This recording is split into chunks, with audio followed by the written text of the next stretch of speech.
And we should be live. Hello, hello. Hello. ¿Cómo está? Steve's leather La chicken is biblioteca. tasty as hell. Oh my god. Hello everyone, my name is Zenner, always on Aspire, and I'm the Game Master for the Mysteries of Cainyad D&D campaign. I am joined here by the members of The Last Resort. Say hi, everybody. Hello everybody, it's The Last Resort. Hello there. Markiplier, is that you? Today we are finding Cainyad. Oh, we need more milk. Oh. Where's the dragon? That's a deep cut. Yeah. I feel like we've gone a little off the deep end, which is rich coming from me, but like, we're here to play D&D. We're here to have fun, so. Apparently. Now, as always, we're gonna go through the classic, which as follows are the following. Introduce your characters that you're playing, classes and levels, and pass the torch to the next person. Last person to do introduction does a recap of what happened last time. If they do a good enough job, they get a point of inspiration for themselves, and the group gets a point of inspiration. If they do a bad job, I will eat their character sheet. So Guys, you I can don't want- digital character sheets? Yes. Guys, I don't want No, John he has a consume printer. He microplastic. prints them off ahead of time. He submits a video to his Twitch of just him cooking like a cake. The paper. Yeah, just in the layers are just character sheets. As for who will start us off, Adrian, you begin. Hello, my name is Adrian. I am playing Victor. He is a Satyr. He's a Siegemaster. He's a fighter with the lovely homebrew subclass made by our DM and one of the players here, Siegemaster. Big Cannon, go boom. He's level 13. And I'm going to pass the torch off to one of our lovely players, Darkmouse. Hello, I'm the not so lovely player Darkmouse. I play a level 13 swashbuckler, level 11 swashbuckler rogue with 2 levels into Warlock Hexblade, 13 levels total, and they are a Ferretkind. They are also a pirate. I will pass it on to Malachi. I'm Malachi. I'm playing Melvin Melvin the Third. I am a 13th level bard. College of Metals, which is a homebrew from Gen. As we're just going into all the details. And that's about it. I'll pass it to Levi. Hey, Levi playing Solum, the Astral Self Monk. I'm always suffering. We're level 13? Yeah, level 13. I think I am the last player to talk, right? Yes, you are. Yes, yeah, okay. We didn't really do much last week.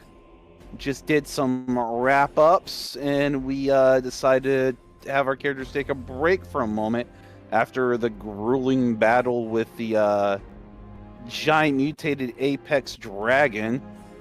So we spent most of our time just relaxing and figuring out some magic items that Sk'iff decided to go into the room where the magic items were, and been a dumb and decided to go fuck with things he should not have when he is very low HP. No. Thanks to Solum's insane save, we avoided risking another fight and having Sk'iff immediately get blown to shreds like a cooked ferret. And then we gathered the magic items that were in the chest. Some were magic, some were not. More historically old items, more or less. And that's where we left off, if I remember correctly. Fair enough. You get a point of inspiration, and so does the group. And indeed, we return back to the darkness. Yeah. As So, yes, as you're finishing the short rest, everyone will gain its benefits. If you have not rolled hit dice, please do so now. okay. So, I think Malachi wanted me to go to the other room to go diplomatize the other chests, so I guess we'll do that. Yeah, I mean, it's Before really the- we move on, I think I rolled for mine, if anybody remembers if I did or not. I believe you did. Yeah, you did. Yeah, I did, because I spent them all and... Yeah, okay, yeah. Never mind. Yeah, I think we did all that before we went to yonder stuff. Yeah. Alright. So, ready to move around. Solum, you head over to the other side. Yeah. 2 chests Us. are visible, similarly to the left. Solom will just call out to the fire elementals to present themselves. See if that gets them out. Okay, you speak in the language of the elementals, and as you Yep. do, nothing happens. Tongue of Sun and Moon. All right, I guess I'll just go over to one of the chests and give it a touch to see if one of them appears. Oh, Jen, while they're doing that, I don't think we searched these bodies. Could Sk'iff just start rummaging in their pockets to see if there's anything on them? Absolutely. yeah, I was saying, yeah, no, we did have to immediately like leave the room, huh? Yeah. So, Skiff's just gonna walk around the room, just searching everyone's pockets. you are just touching the chest? Yep. Okay, you touch the chest. But nothing happens. All right, then I guess I'll just go to see if I can open it. Okay. I would like to just gently close this door most of the way so I can just kind of listen and peek through. Fantastic decision. Alright, so you open the chest. What's your passive perception? 25. Excellent. You open the chest, and within the chest, you find an assortment of trinkets, haphazardly tossed aside at the bottom of the chest. As you are looking at them, however, you hear a crack behind you, as the statue of the dragon visibly cracks. The stonework becomes damaged, and from the cracks, shadows glitter outwards in the form of terrible smog that coalesces in a fearsome form. See, I knew my idea of blowing up the dragon statue wasn't a bad one. Yeah, well, I mean, like, we definitely knew that this was trapped. Yeah. You want to use Solum as the bait. No, I just thought it was a peculiar choice to not deal with the trap first. You told Solum to come in here and do this shit, so he did what you were asking him.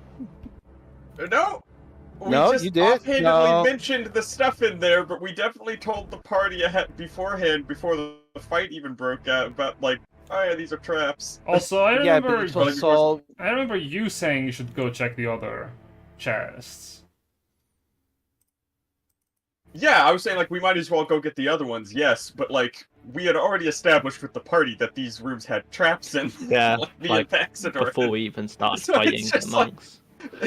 Yeah, so it's like, you know, a peculiar method. It's a curious choice to disarm the traps by triggering, I mean, it is one method. but it's an Dude. effective method. Yeah. Dude, Yeah. you told Solum to go do this. I remember specifically last week, so don't lay the blame on me. I said we might as well get the stuff out of the other ones while we're here. I didn't say go No. trigger the No, traps. you specifically stated that, yes, last week. I remember it. I said, give me a bit. I'll go in the room and do the stuff for you. And you said, okay, cool. You did. No, I said No, I said no, we no, should get no, the other stuff in the no, other no, room no, while we're no, at it. no. Okay, you're giving You're- me a headache, so Yeah, we're there- gonna you move can- from if that. you want, yeah, I was gonna say if you want, you can go look at the footage. Like I definitely just said, we might as well get the other stuff too. Well, you will have a chance to look at many things in but a few moments, as the visage of a shadowy creature emerges from the statue in the form of a wispy shadow dragon. As it emerges from the statue, it speaks in the draconic language, which you are familiar with.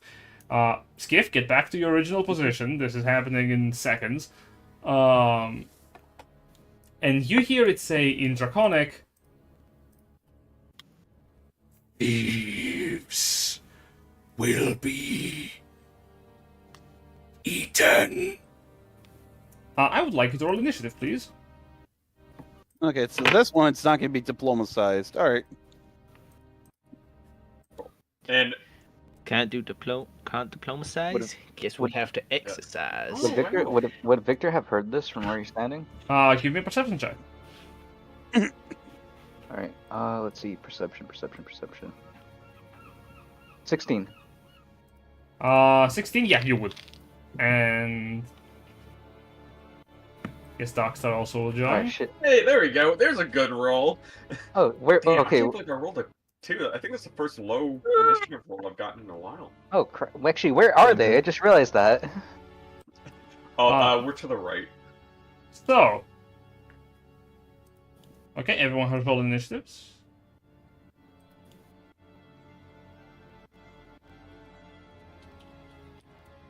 Which think so. strategy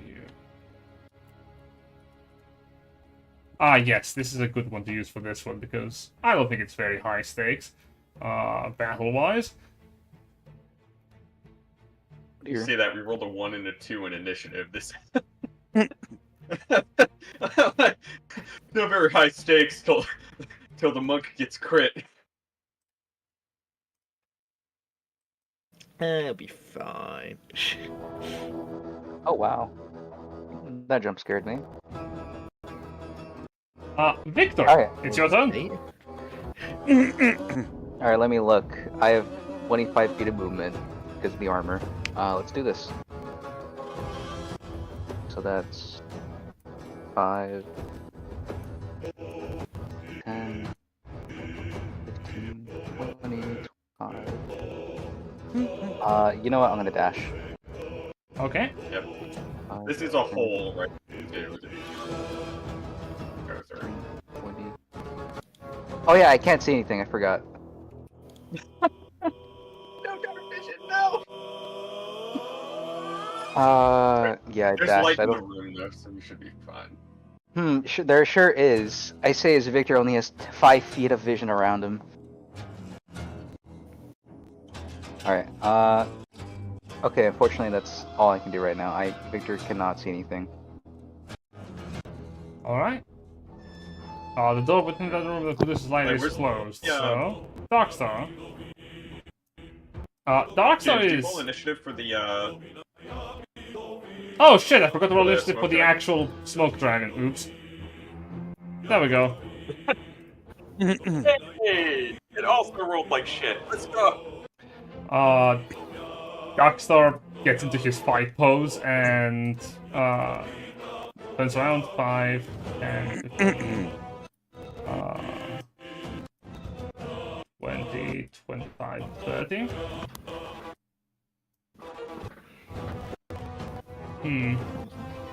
And he's just gonna hold his action. The moment he sees something hostile, he's gonna fire.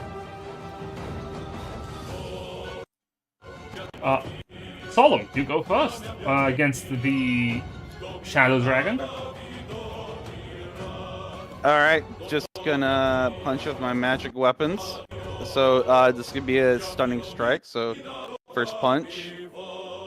Alright, let's see it. There is. roll That 17 to hit? 17. That just hits. Alright, need that con save. Constitution saving throw coming right up. So let's see here. Before, if I remember correctly, it was 18, so now it'd be 19. Whoa. Jin, you said this thing's a shadow dragon. Is like when you said it came like from a mist and like has it turned now corporeal or? That's a very good question. So that's a 9 on the saving throw. What's the condition? Stunning. Stunning. It would be stunned for until my next turn.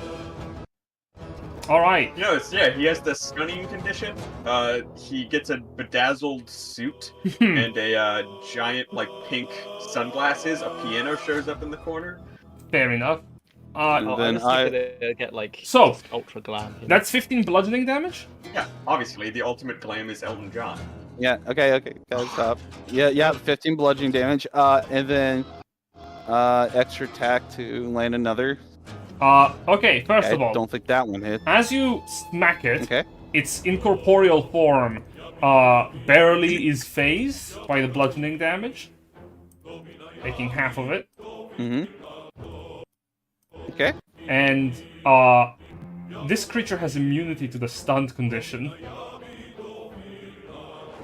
Okay. Yep, deadly. Alright, so this turn I will activate. I will spend another point as a bonus action to summon my arms, and that'll be it for me. Alright, you swing again, 14. Your fist phases through shadow. Realizing that perhaps an incorporeal touch is necessary, you ready up 4 astral fists. The Shadow Dragon is going to... what a question. It was a good test to see if I do hit or not.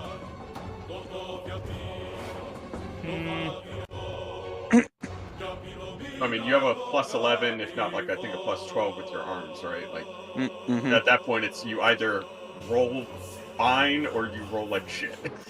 Mm-hmm. We're firmly in the level range where, like, it's definitely It is... you either fail the save or you make the save.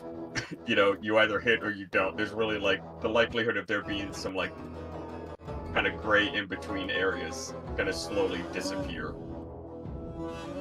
It is going to get up here, above you. And it is going to use its Shadow Breath.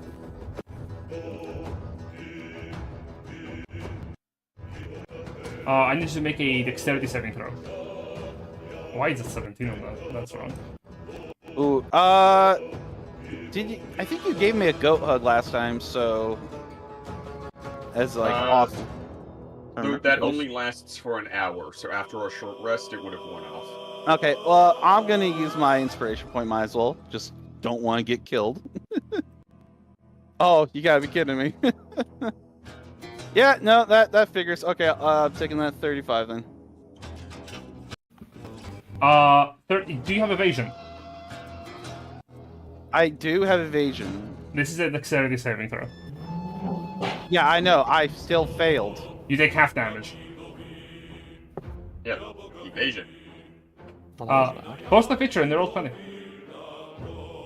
Yeah. Gonna pull out the Magic the Gathering lingo. Reading the feature explains the feature. No, okay, give me a second here. Yep. What the hell is it? I believe it is Pot of Fleet. 7th level? If I'm looking correct. Bubble. There it is. Blah, blah, blah, blah, blah. Sorry, didn't you press it twice? When you subject the effect allows you to make a deterrent saving throw, only half damage and take no damage if you succeed, and only half if you fail. Since you fail. Okay.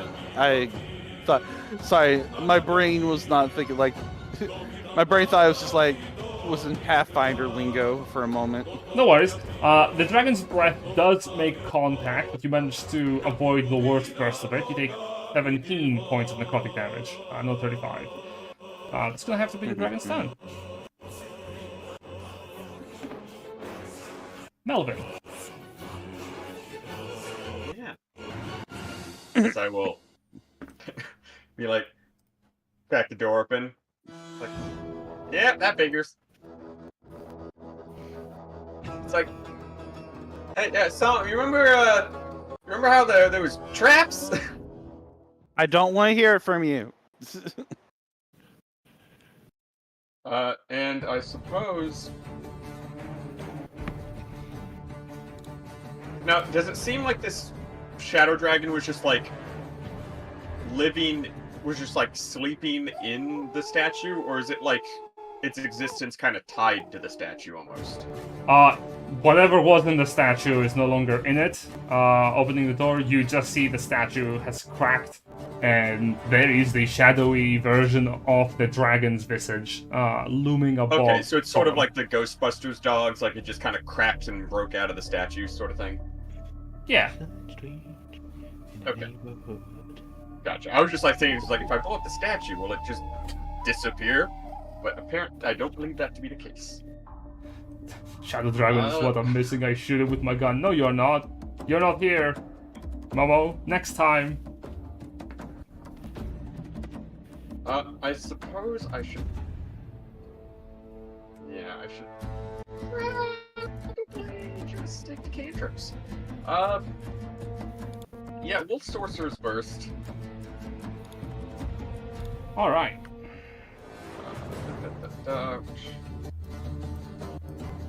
Say is... that's what it's running. Yeah. Alright, 26 26 to hit. hits. 13 points of damage. Ah, no sixes. So close. And, Damage type? I guess I will make it... We'll go with... We'll try Thunder. Thunder, you know, because Melvin likes Thunder. Alright. 13 is reduced to 6. As the Thunder's energy sort of busts, discords the shadow for but a brief moment, and then it reforms back up immediately. Oh, this guy's... Damn, this guy doesn't... Does this guy even have ears? And, that will... I suppose just be my turn, unless I can reclose this door to avoid the breath weapon. Yeah, you can close the door again, that's fine. You can be like... Yeah, no, I already object interacted to open it, so... Yes, indeed. Sure. Sk'iff's turn. These doors, when they... So, this one in particular, when they're closed, is there any sort of small gap or anything that can be squeezed through to avoid having to open the door? Yes. Specifically, the Sk'iff would be able to squeeze through. Yes, I think I just remembered that that door has broken down. Oh yeah, he did smash out of it, huh?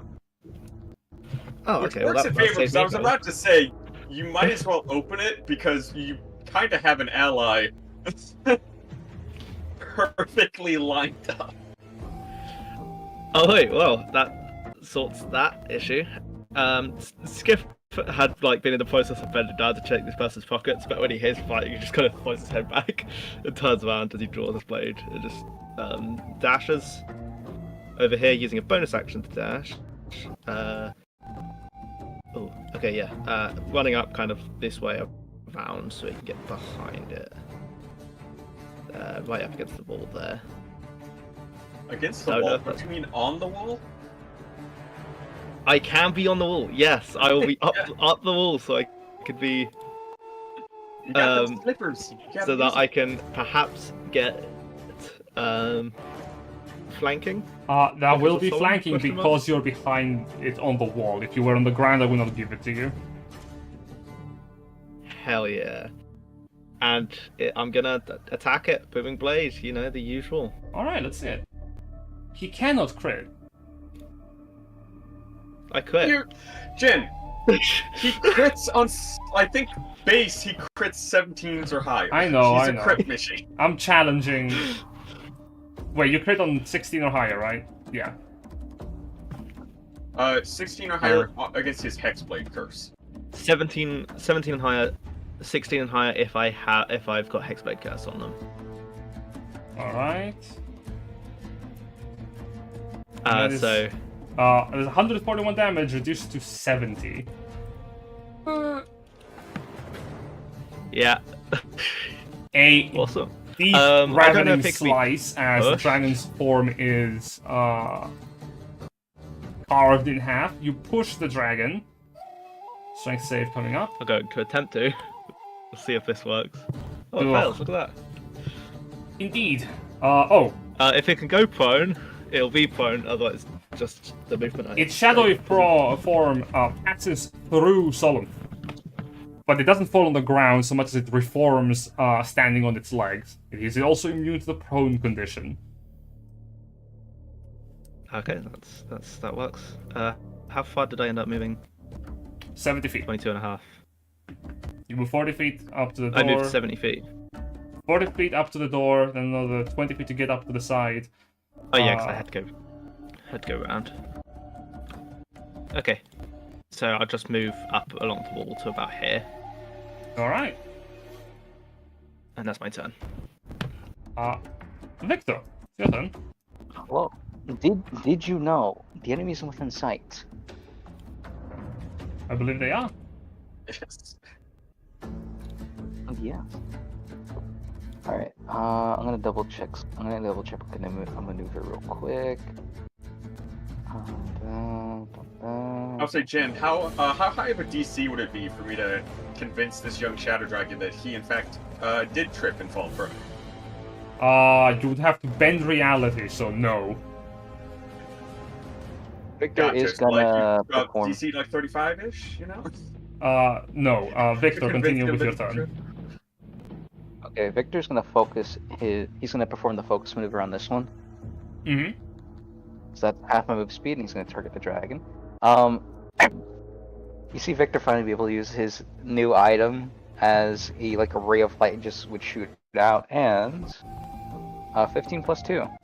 15 plus 2. That does hit. Roll damage. I'm sorry, is that I have the radiant? wrong. Hold up.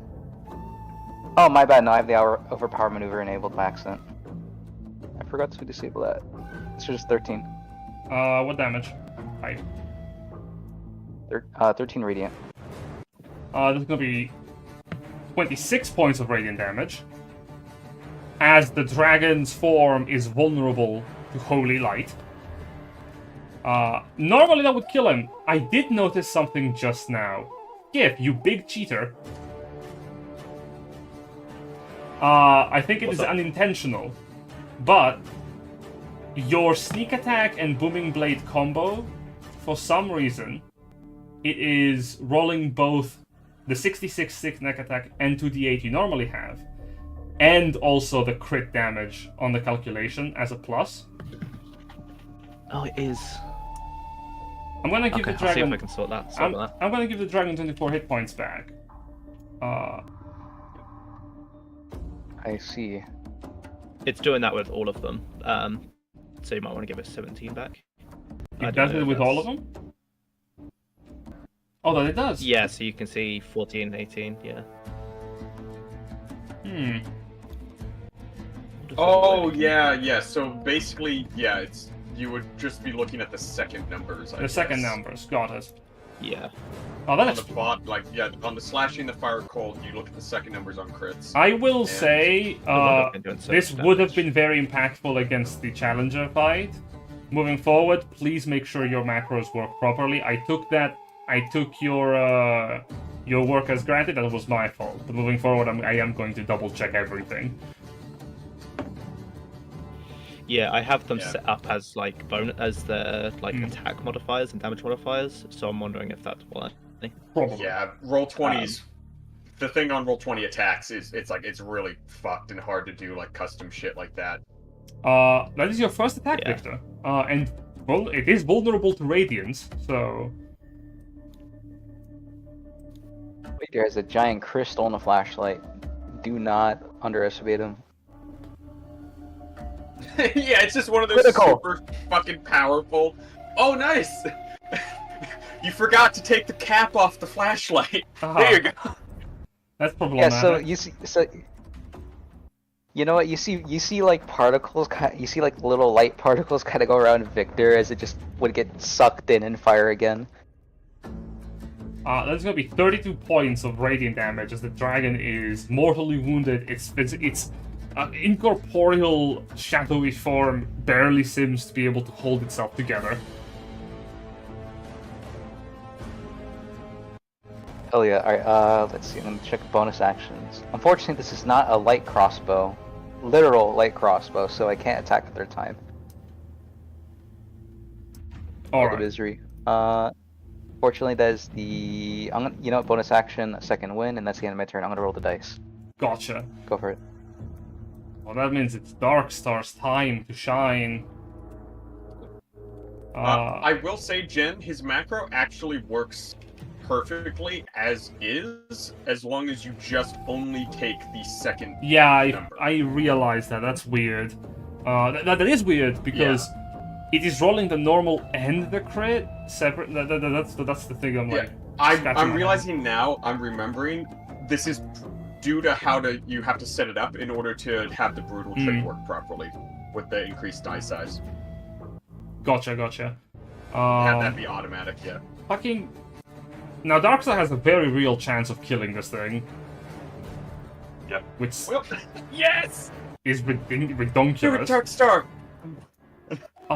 He's gonna level his +1 rifle. If he hits, he applies sneak attack, which should kill it. He misses. Hold on, can we say that, because Helius is, quote, in the area, can Helius cast True Strike?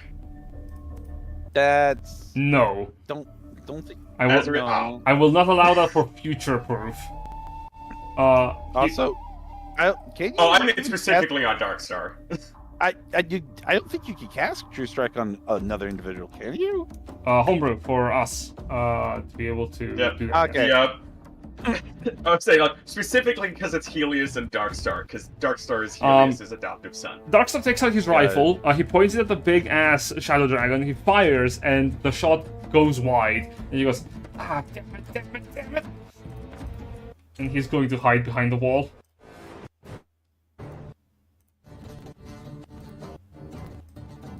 Solum. 15 to hit. Does Oh, that hit? that misses. Okay, that's fine. 29 hits. 14 force. 14 force. You deal 28 points of damage to this thing. As it... Yeah, so I Soul just picks it up as it's like slowly disintegrating with the astral arm and crushes it in the hand as it explodes. Shadow disperses harmlessly through the air as the dragon's visage is gone.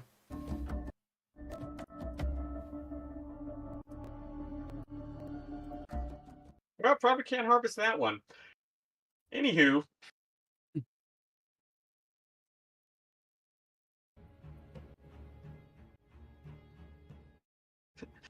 Hold on, there's something I have to do, because this is just like something that is going to be a consistent thing here. I'm going to go to Darkstar real quick and be like, did you see that?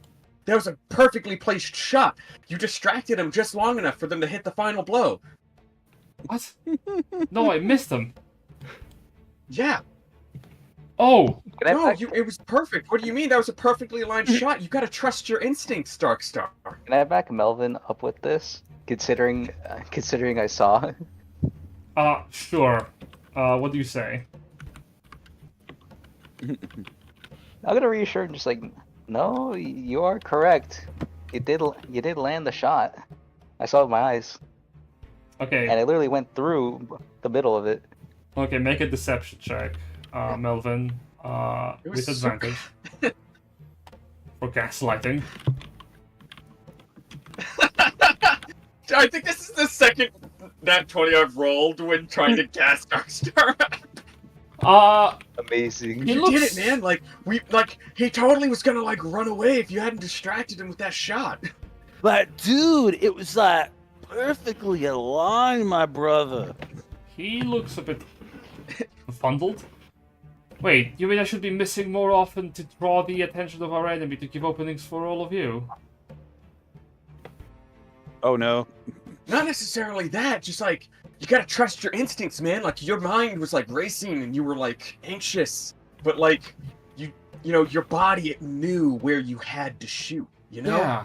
Yeah. I actually hear what you're saying. I should trust my instincts more, think less, aim less, just fire. Got it. Yeah, see, now you're getting it. That's the adventurer's way. Oh no. This is not going to have terrible consequences in the future. Totally not. You know, just gotta be confident. Just show up, pull out the gun, and just fire. Got it. Oh yeah, but also, Dark, if we want, we can just remember to only take the second numbers. Yeah, I have got a macro now for doing it as well, if that makes it easier. E-peak. Nice. Yeah. So after successfully gassing Darkstar up, I'm like, yeah, have confidence. Okay. Alright. Sk'iff is just gonna casually walk down the wall and then walks out of the room back to the body he was about to loot before this fight started and start trying to loot them again. I'm gonna look around and be like, no fire dudes this time? No. Anyways, I'll just go in and grab the stuff out of the box, see what we got. You got some neat-looking things, Yeah, actually. No fire guys this time. No. So, within Crack the... open this one, I guess. Oh, you... Okay. You crack open that one. Melvin, can you give me a charisma saving throw? Smooth move, Melvin. I'm good at those. Smooth move. Sorry, forget the advantage. That's a 15. 15. You wish to keep that?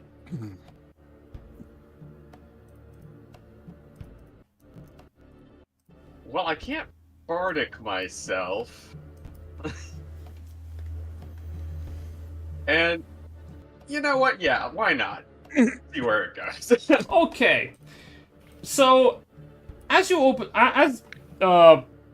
Solum, you lift up the chest on your end, you're like, oh, that's like a weapon, okay. Has some draconic features, interesting. But before you can really register that, you hear a pop as Melvin flings open the bigger chest and a puff of dark smoke in the form of a dead skeleton rises up, clutches at his eye socket and disappears.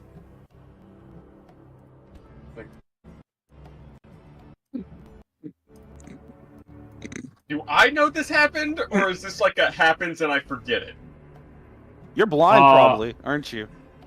Melvin turns to face you, Solum, and goes, well, that was weird. Anyway, and goes back to rummaging in the chest. Same old, gotcha. Oh. Oh, no. I look at Melvin. Melvin, are you sure you're okay? Oh yeah, I'm totally fine. Yeah, never been better. Oh, they don't hear you say that, Melvin.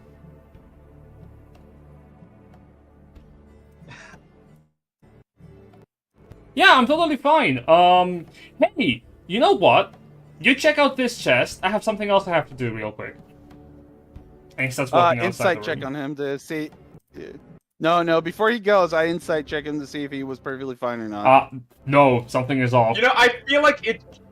Yeah, I feel like you don't need to make a check for that. You saw a fucking ghost skeleton go into this man. Yeah, no. Solp just approaches him with the arms still shy. He goes, yeah, no, and immediately goes to grab him.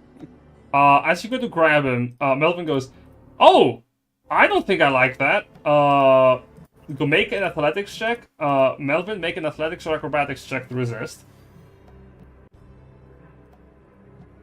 So I think it's so I make a wisdom check plus my proficiency because that's what I would tend to use Astral for arms? a strength check. Yeah, astral arms. Yes. I'm not sure if that's technically how it works, but I'll roll wisdom. Mm-hmm. Oof. Oh my god. He gets out of it. Yeah, he gets out of it regardless. You go to grab him, and Melvin lifts a hand and holds you back by the chest as you try to hold on to him, and he's like, oh wow, this body is really strong. Yeah, it's so funny that, like, this ghost thing that has possessed Melvin is gonna find out about how strong Melvin has become, like, before Melvin realizes it. I call out to the guys. Guys, Melvin's possessed. No, you shouldn't say that. That's rude. You know what? You know, as you say that, sorry, go. You know, as you say that, you hear the sound of a gun loading. Sk'iff, you were just No, like you were just having your little thingies in this guy's pockets, and you're like, oh, I can feel something like very small. It is jagged, so it is cut. Oh, could be a gemstone, and you hear that coming up from the other room, and you're like, ah. Light dynamite, tosses it into the other one. No, No. I swear to God, if you do that, No. I will throw you like a soccer ball. Yeah, Sk'iff just once again flings his head back and just slowly walks over to see what the hell is going on. As you all enter into the room, Melvin looks to the rest of you and goes, "Hey guys, I think Solum might be possessed."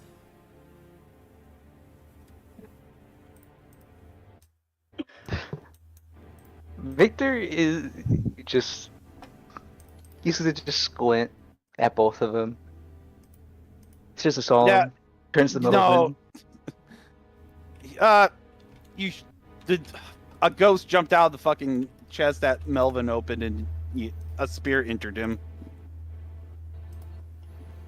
Can't you just stay out of trouble for like 5 fucking seconds? No, Little body. Actually, I'm apparently curious, can't. Jen.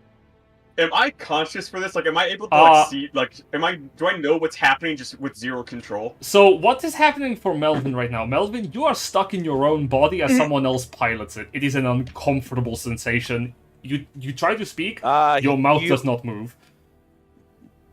He's Oh a man, not he's now- again. he's officially a meat mecha. Melvin looks towards the rest and goes, I don't know why he's acting that way, the way he does. He just opened that chest over there, and then he came over to me and said, like, if everything was alright, because I wanted to check the other chest. And then he tried to grab me, so I pushed him back. I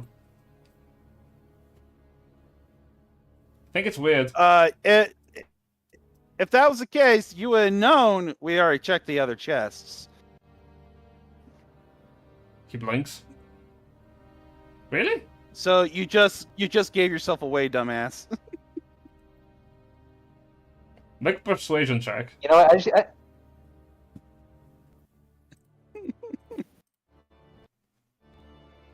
Persuasion check. Perception. Okay. Yeah.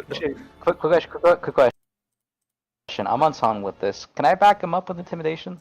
No, because you mentioned it and he's like, oh, you're right, I was a verbal fuck up. Oh gosh, darn it. As Melvin snaps his finger, his mouth opens wide, wider than it normally should, as a shadowy skeleton monstrous thing emerges out from his body and dissipates in the air. Melvin, you're in control of your character once again. Oh my god. I was like, "Ah, dang it! Why does this keep happening? Oh That's man! the third time something's done that. Why do they always hide in chests? Wait, that's happened to you for a third time? I may have made a pit stop or two on my before I met the group. It's a long story. It's just like, you know, if you put a chest in an empty room with, like, you know, obviously you're gonna look for treasure in it. Just squints his eyes at you. Wait. How did this happen? Oh, he was hiding in the chest. Also, did you guys think that that guy kind of had the same accent as Helius? Yeah. Or am I just losing it? No, he definitely did. No, I did feel the I think- Gavarian accent. I think that spirit or ghost got its homework wrong. Are we done here? Yeah, I guess. I mean, I guess. I'm just gonna turn back to see what's in the chest. Oh my. Sk'iff just turns around and goes back to Can you to make- bodies. So you. That time. No, a No, moment. no foul. My jaw's a little sore though. A moment. You It's like turn. there's a second spirit at the bottom. Sk'iff, you turn around before you can leave. Melvin, can you give me a charisma saving throw? Yeah. As you open the No, chest, he has to make an... as you open the chest, another dark, shadowy skeleton creature emerges out of it, tries to crawl inside of you, but you're like, you close the chest way too quickly, and you ward off against it. I'm like, what? No. Not again. Upon that, Can I like quickly like open the lid, peek in, and close it again? Like just kind of. Whoop. sure, Like, you open the lid slightly. what's Give in me there? another charisma saving throw. Stop opening the chest. 22. You No, open the no, lid slightly. Keep and opening it. a ghostly hand grabs you by the hand, tries to drag itself into you. You like close the chest again very quickly. Hey, bro! I just want to check for treasure, bro. Melvin, I fear the chest might be. I think like at this point, like Melvin's kind of like growling because he's like, "You won't keep me from this treasure." Daddy, chill. After Sk'iff goes to walk out and hears Do the I commotion, he see just- any treasure behind him in the chest, or is it just empty? Let me hear what Sk'iff is doing. Sk'iff went to walk away, heard this commotion, and just immediately stopped and just looked over his shoulder and just glared at Melvin. Looking, Yeah, like, well, back to bit. Motherfucker. looking inside, Hear me out. yeah, there was some treasure, yeah. Okay, Malachi, hear me out. Hear me Cool. out. Open up the chest a little bit. Activate my explosive pellet and throw it in there. Well, that might destroy no. the treasure. Is the problem? You can get back at the spirit. All you'll hear is "Oh fuck!" for an explosion. Cool. I was like, "Hey, Victor, can you stand over here?" And then when the ghost thing tries to pop out, can you shoot it with your magic beam thing? What? Hold on. I come over there. I crack the knuckles of my astral arms. If it's a ghost, I should be able to snag it. I'm gonna join in on this. Victor is gonna speak into like his like crystal musket. As you know, it just glow a little bit. I'm activating its secondary mode for this. Yeah. So I'm gonna you can probably guess what the plan is, Jen. I'm gonna open it. It's gonna reach for me. I'm gonna be like, ah, ah, and we're gonna just fucking grab and blast it away. So, you prepare yourselves. You fail your save though in turn. You prepare yourselves.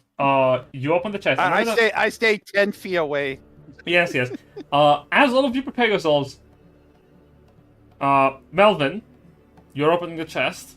Yep. Make another charisma saving throw. I'm like, here, ghosty. You open up the chest, open wide, and a spirit lunges out. I don't need any of you to make attack rolls. Your strikes phase through this entity, and as it sort of claws into Melvin, you ward it off again. And as it disappears, the chest closes again. Shut.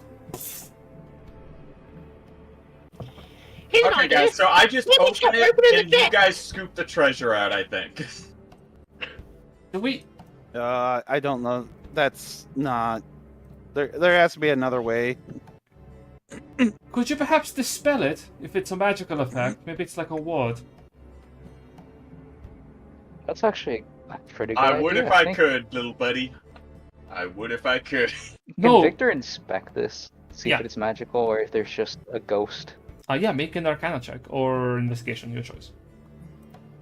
Investigation is a higher DC. Can I Your Honor- help by being smaller so I can get into and look into areas that he might I would be able not to reach? recommend it. You can give him advantage. Oh yeah, okay. If you want to like get behind the chest, yeah. But Yeah, like behind it, maybe underneath it if there isn't underneath. Just anywhere that might be difficult to reach or see otherwise. I we like know there was that. runes on it from before, right? Yes. So make an investigation or Arcana check with advantage because Sk'iff is helping you as you grab Sk'iff and you sort of like shove him in the tighter spots that you are not able to see well into. Yes, I do love the sound of CSGO weapon equip as I grab Sk'iff. Alright. Whoa, Wow, gamer. okay, Ooh. can I re-roll that? Yeah, I'll allow it. Alright, okay. So bad. Fuck, man. You've already seen. I'll allow it, maybe Yeah, I know because. that's a plus. You have a +7 too. That is insane. So 23. I allow it because There we go. you're already familiar with the fact. Yeah, these chests are worded. Fun fact about this word: it's not on the outside. this is inlaid inside the chest.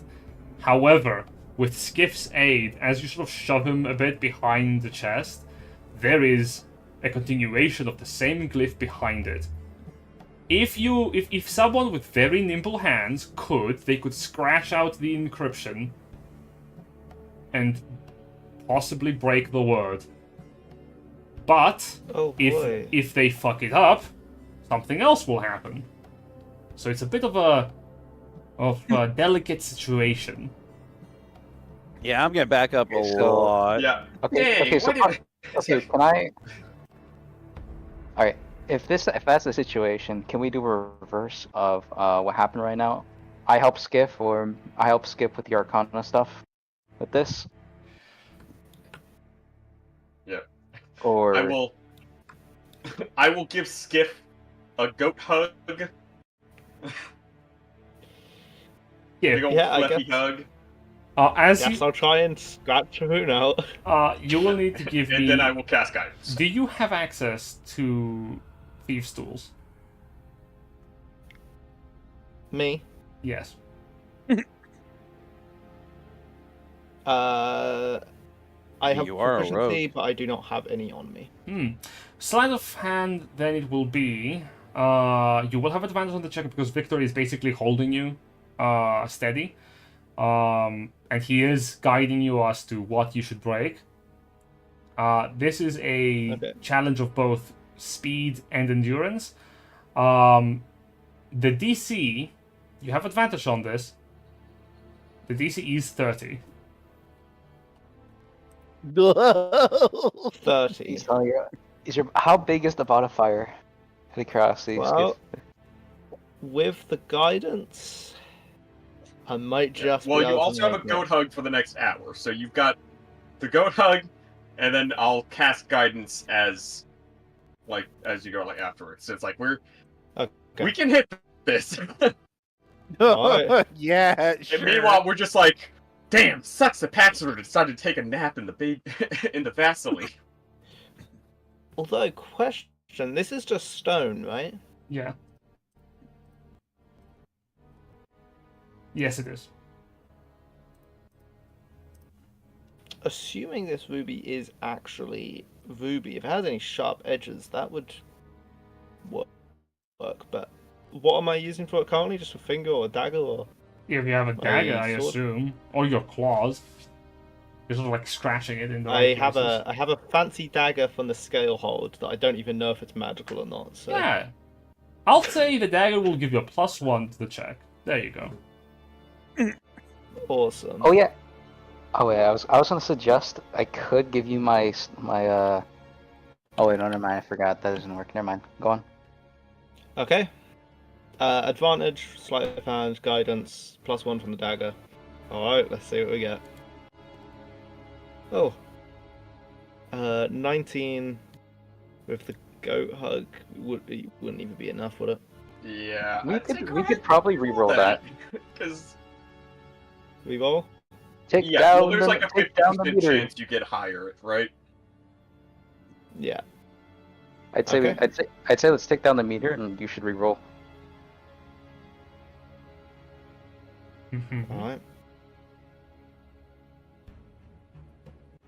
21. So 21, so that's... Is that possible? 21 plus 1 is 22. Yeah, it's DC 30. Yes. Yeah. I don't know how big your goat hug is, so... Click your token and you can roll it. It's a D10. I will say you do have to So- roll a 9 or a 10. Ye- That does it.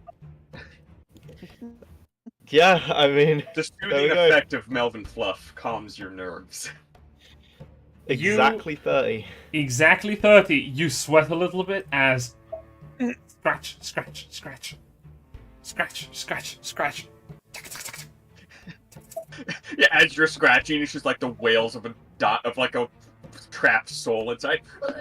As you It's like, scratch the back of the chest, it actually gives way and it breaks up, like the back of the chest itself.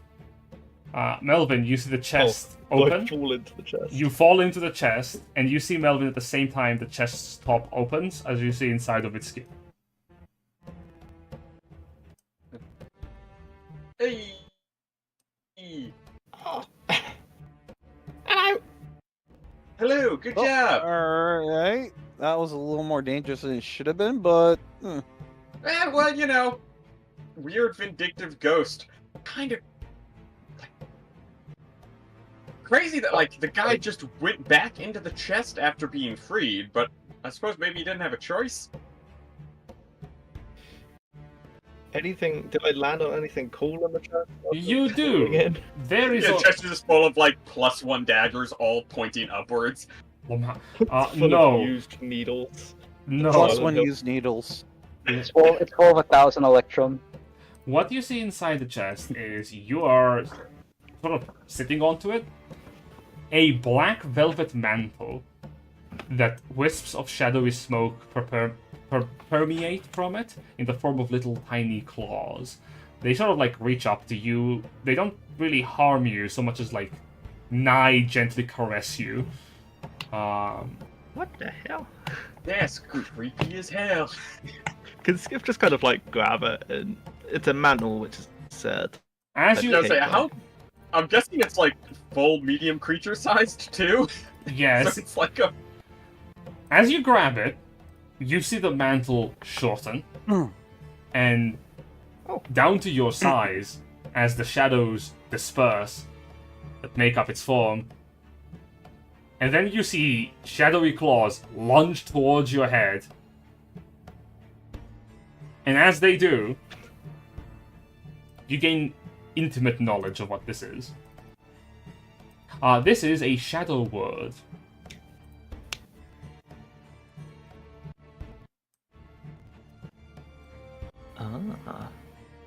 This is a very rare, eerily still cloak that absorbs light that touches it.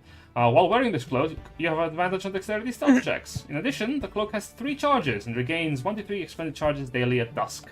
When you're hit by an attack, you can use a reaction to expend 1 of the charges to half the damage you take from the attack and teleport in a plume of black smoke to an unoccupied space you can see within 30 feet of you. That's fucking great for a fucking for a rogue.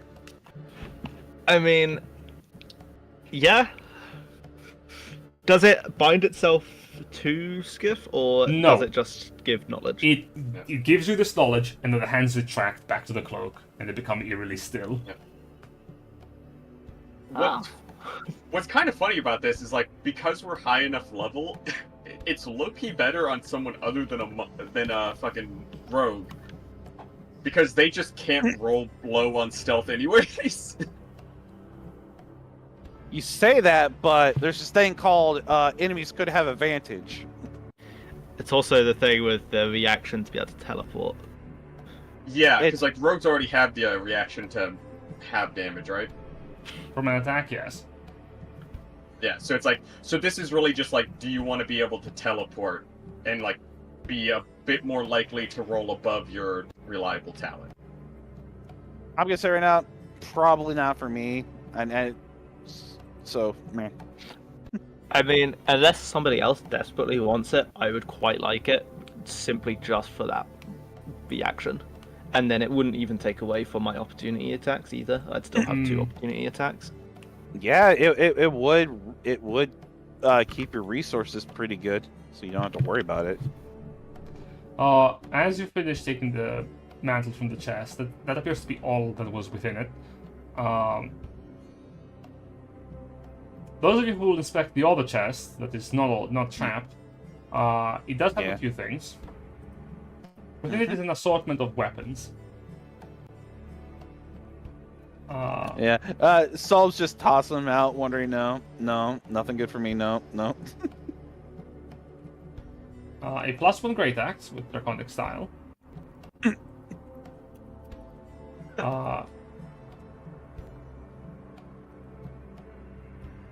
A +1 longbow with draconic scales. Sell. A +2 mace with a dragon's head. So, no head. It's like, damn, these guys really just... They just collected a lot of these. Huh. It's like me in Elder Scrolls. Where is? The Oh yes, you and your 5,000 cheese wheels. Yes, you take the encumbrance walk of shame back to town, and you refuse to drop anything. And a plus I do in one Skyrim. dragon hide.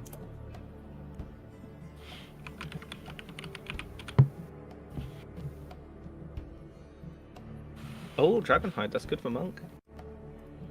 I don't wear armor. Dragonhide It's not a belt. wonders item. Oh wait, no. Oh, Dragonhide belt. I already have a +1. Oh, well, Yeah, guess That's that's sell then. yeah. Well, so yeah, if nobody wants it, Melvin will just add it. We'll just not attune to it, but just add it to his belts.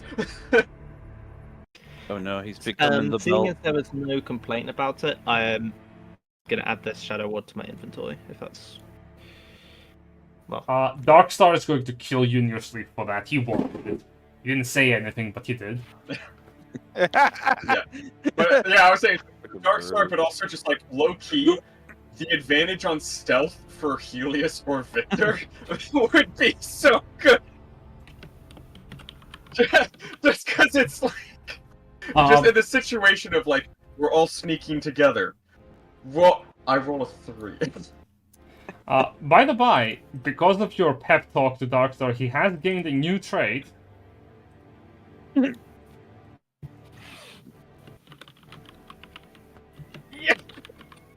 Reckless Attacker. At the start of his turn, he can choose to go Reckless. If he does, attacks against him have advantage until the start of his next turn.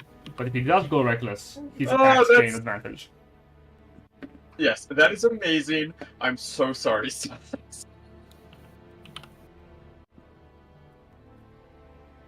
Oh, he's just got on a barbarian reckless attack. Yeah, he's giving Yeah, we just have to give him that great axe now. Yeah, think less, act more. Jin, does your rules about magic items still apply to these? Which is like you can choose what form they're in. Yes. Cool. If no one is disinclined, I might take the +2 mace. Just so I have something to attack with that doesn't consume spell slots. And if my, we're dealing with somebody who's resistant to magic. Yes, Why? fine, mate. Could I take a gander at that +1 longbow?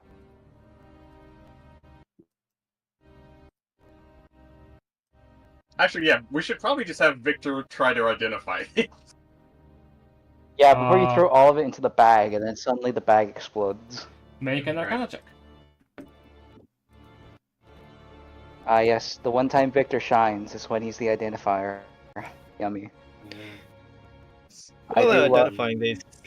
I do Can love my Sk'iff, job. after putting the cloak on, just walk back out into this hall to attempt for the 4th time to loot these bodies? Yes, of course. 14. 14. My god! You identify that the +1 great axe is a finely crafted weapon with a keen edge. +1. The +1 longbow is a fine longbow with the carvings of draconic scales on it. +1. And the +2 mace with the dragon's head is an expensive-looking piece of weaponry that has been refined through the ages past. It's a +2. The +1 dragon hide belt is the only significant item within, as it is in fact a dragon hide belt +1.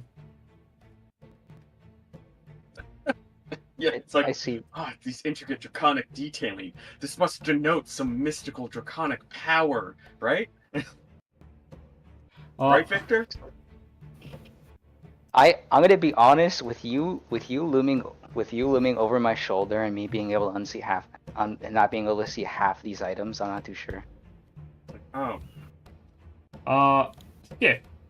Well, they're cool. Victor's just gonna take a step away. Yeah, we gotta get these identified when we get back to, well, wherever. Although I am gonna take this, he's gonna stow the longbow. And just quietly saying Sk'iff, and then rolling these threes, a D3, a D4, and a D6, and it's like, I feel like we might have have overlooked something. You Yeah, find... Jim, can I add the, oh, sorry. No, continue. What were you saying? Do I add the longbow to my inventory? Yeah. Alright, thank you, that's all. He's inspecting the body. Some of them have some rare gemstones. You find 2 emeralds worth 50 gold pieces, 3 jades worth 100 gold pieces each, and 1 azure worth 150 gold pieces. Hell yeah. Just gonna slip those into my pockets. As you're inspecting the corpses, a boom of magical energy reverberates from the middle of the room as a wizard man appears.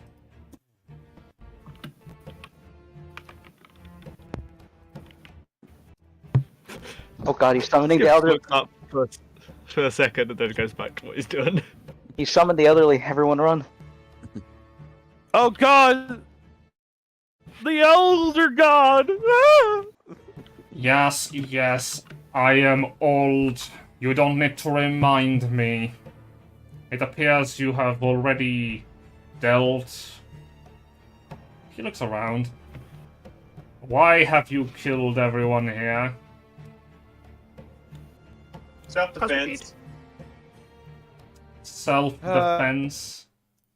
The Apex wanted to fight me and then proceeded to have all her men attack everyone else.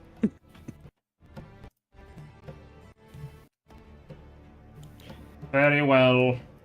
Have you learned anything useful?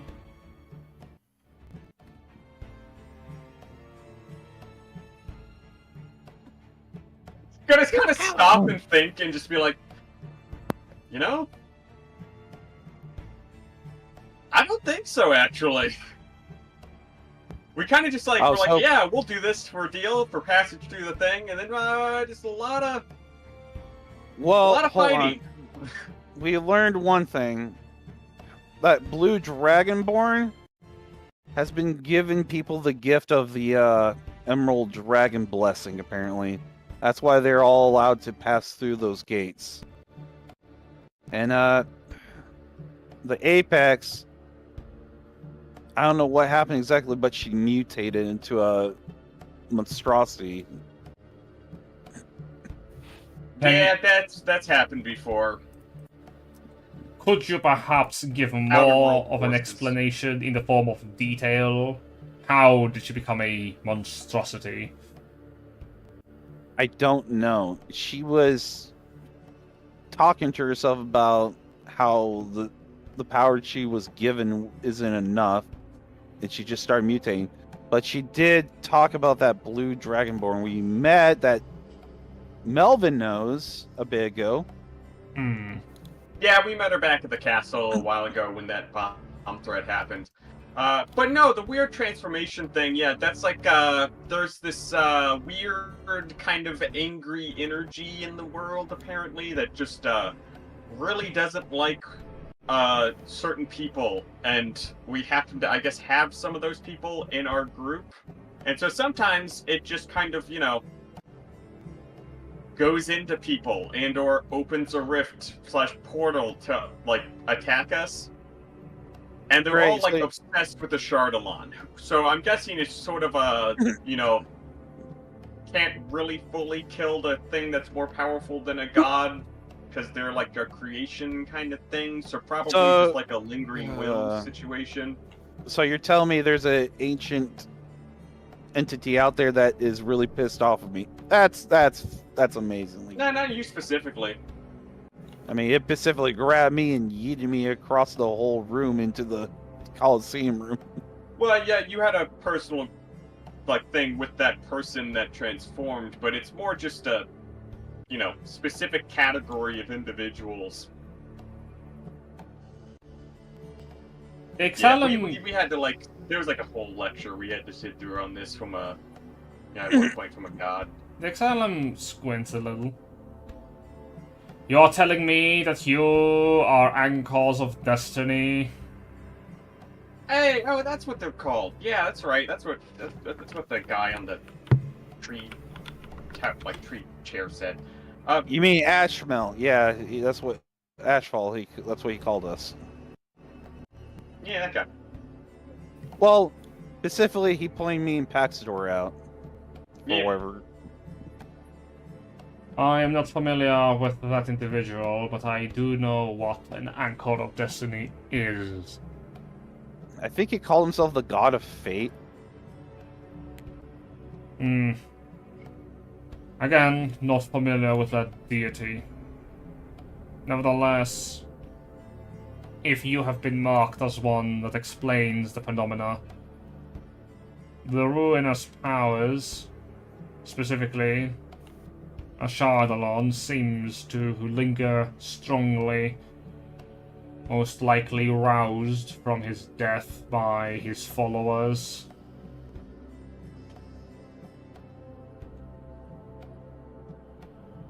Ponders. It is likely that your gathering has granted purpose to them to seek you out and eliminate you. Did you notice? Great. Did you notice anything strange in regards to this Apex? I believe you were acquainted. Yeah, her name used to be Poe. She was a childhood friend of mine. She was mad that she did not become a god as intended, apparently, because I was still alive, and that's why the fight broke out. See, here within this underground city, before it was taken over, there was a legend of a whole thing about a mortal god being born from combat. Prophecy is a powerful tool. The gods often use it to make their desires come to pass. Well, it's a bullshit prophecy. Even though we fought, and I turned out to be the winner in the end, nothing happened. Just the whatever ruinous thing happened to her, and it just took over. Yes, it would appear that she was a failure in regards to that fact. Nevertheless, it is insignificant now. Her death has passed. If there is nothing more to learn from her corpse, then so be it. The most important factor is that this blue dragonborn lady you refer to, the cultist, most likely, has been imbuing them.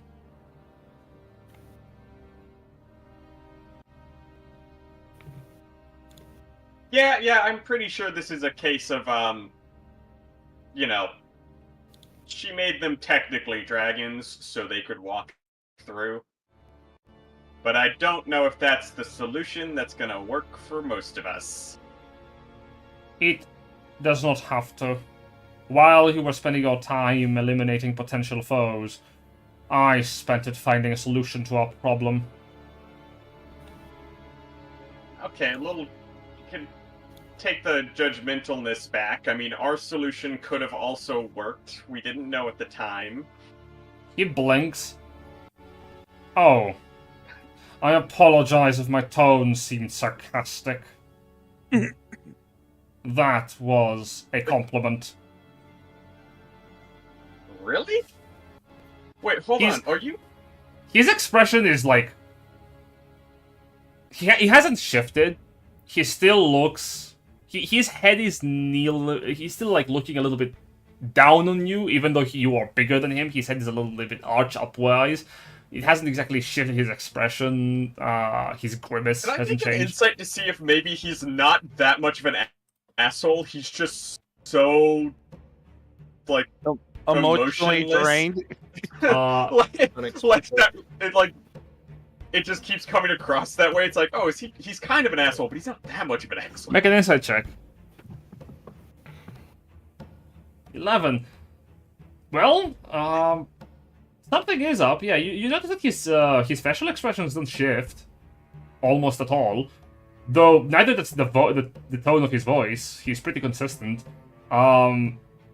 Maybe it's just the way that he appears, but the way he spoke just now, maybe what he says, it comes out a lot worse than he intends for it, or he just doesn't care. You're not sure exactly what's up with him, but you're pretty certain he at least has, like, resting bitch face disease. It's very uncommon. Huh.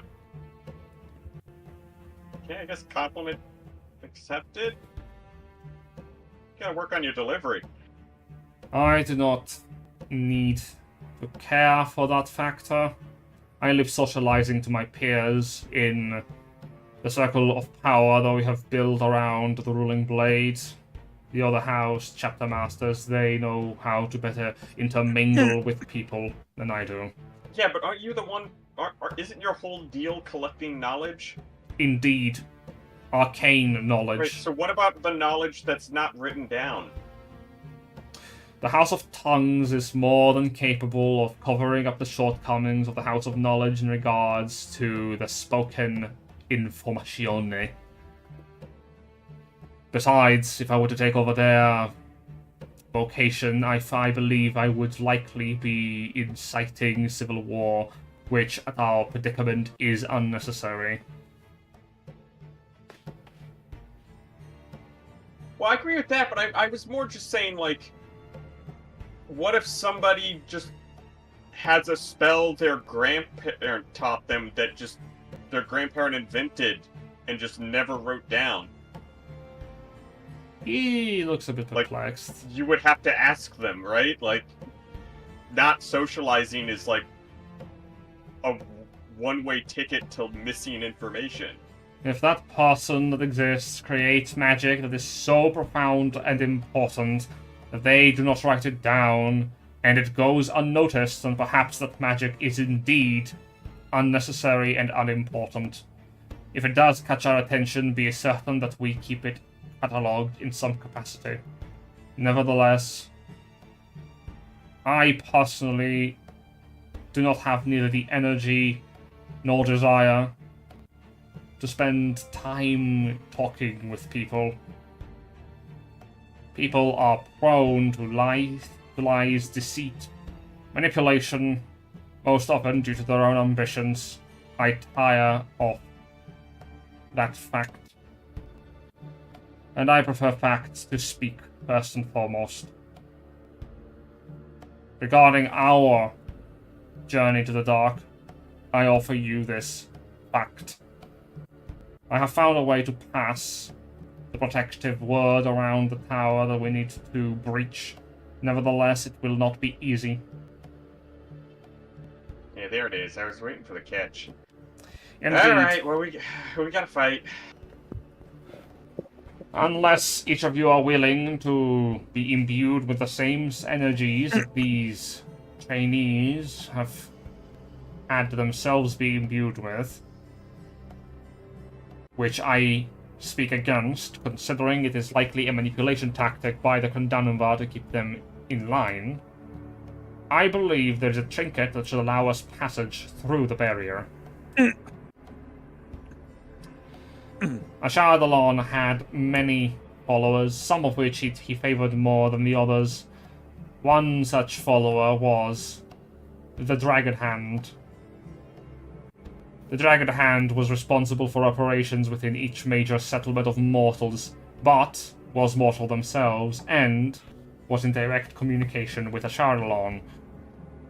In ancient years past, that Dragon Hand would use a trinket, a powerful orb of magic, to pass through the words that were within his many settlements. There were many such Dragon Hands, and each stone should allow them passage, if we are lucky. But stone should still remain within the throne room. The throne of Ashardalon. Okay. I have a feeling it's not gonna be as easy as walking through the front door. Be not so uncertain.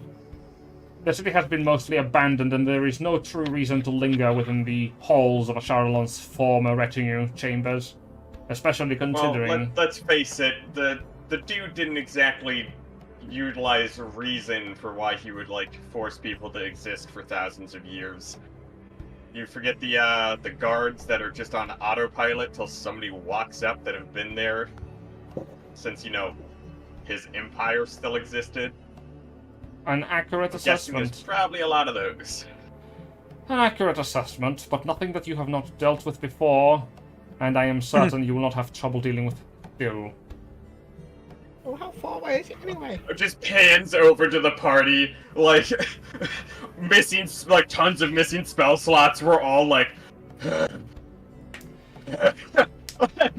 we're beat the cosplay. You know, like, after all this that's happened, we've had an hour to rest. As for how far away, he thinks for a second. Without the use of magic, we should be able to reach the throne of Asharlon. In 2 hours of walk. Well, 1 hour of walk, perhaps. Now. If you're feeling unprepared, I understand. However, this situation we find ourselves in is dangerous. I could prepare for us to be warped back to the capital, but getting back here will be a drag. Well, we do have the teleportation circle now. Indeed.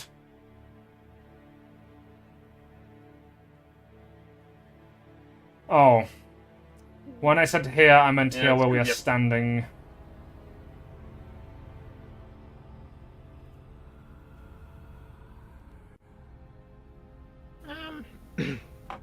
Well, that interpretation circle goes to enemy outpost, won't it?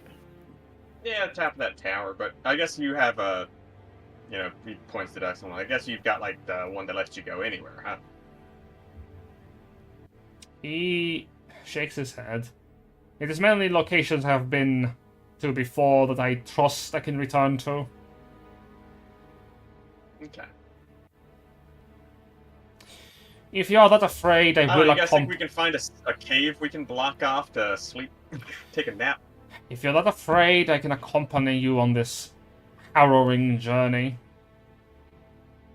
I mean, would it be better if we had more allies to help us in the fight? Yeah, I'm just saying, it's like, cause like we can like make our way through, and like, you know, as long as we're not making a ton of noise, we can probably like get through it pretty like piece by piece. We just have to be careful and not like run in. It's just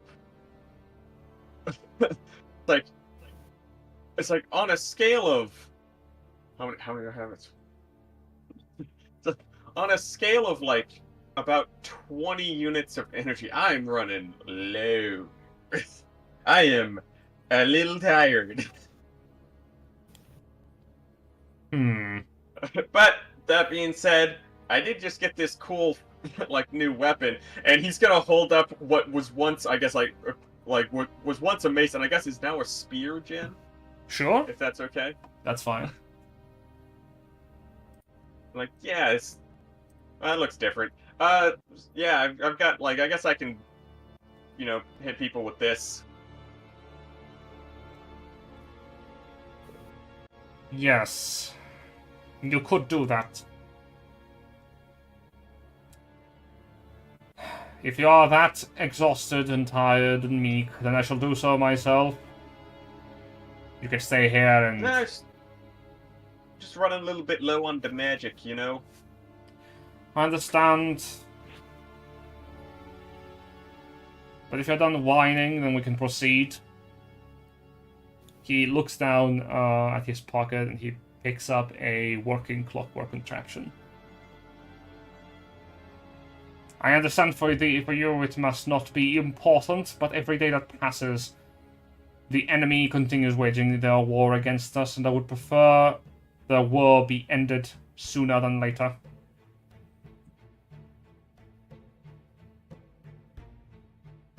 Okay, let's get going.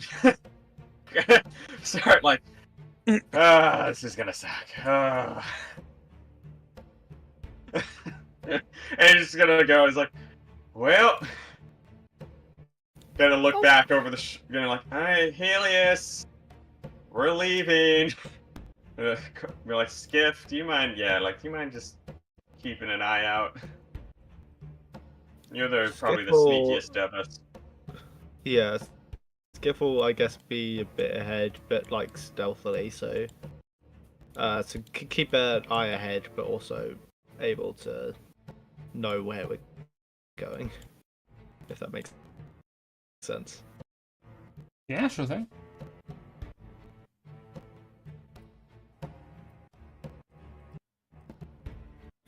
You know, I'm surprised none of the other monks that were around heard all of our fighting.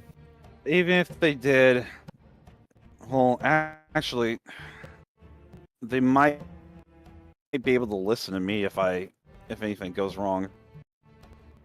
And the whole point is they follow the apex. As you step out, you notice a figure is standing Wait, where exactly are we going? in the middle of the walk. Is a blue dragonborn Oh, with great. arms crossed. Oh, not this loser. Yeah, no, Victor doesn't notice. He can't see shit. Uh, He's like, hey guys, what are you looking at? you hear the crackle of magic and the sound of spellcraft as she casts light on herself.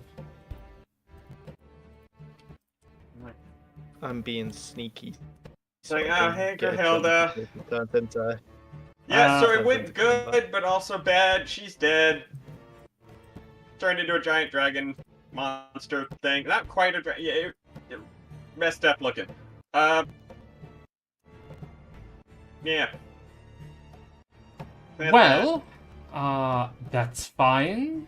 Last I recall, I didn't exactly say that you should keep her alive.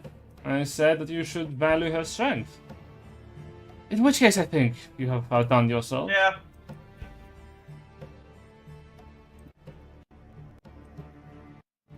I got eviscerated. You have. I don't trust him. Yeah, she was pretty strong. I will say, pretty strong. Specifically when she turned into a dragon monster because of some weird otherworldly power. But, you know. I have the distinct idea that perhaps one of you is a little bit more suspicious than the rest. Her head tilts slightly to acknowledge Sk'iff. What? I didn't even get 4 stealth. Oh. Well, that's mostly just because he got, like, stabbed by a ghost. So he's trying to, you know, just not... You know, a classic... You get hit a bunch, so you just start kind of hiding just in case, because apparently, did you know you have a bunch of ghosts down here? Oh, Like, a lot more than normal. the old city's full of things that are best left undisturbed. Believe you me, I would not like to be here for any longer than I have to. But considering that she's dead, I've taken ahead the action and decided to move the last of the warriors from this place. I'm pulling my troops back, essentially. Okay. So are you a bad guy or not? I'm struggling to figure this out. Am I a bad guy? My dear child, I do not think of us as enemies. You could be very good friends of mine if you choose to, and if you don't, that's your prerogative. Let me Not really my type, for being honest. let me be honest then myself. I am Grahilda, the Gentle Voice, and one of the 5 Claws of Ash. We are the Cabal dedicated to Ashardalon's return.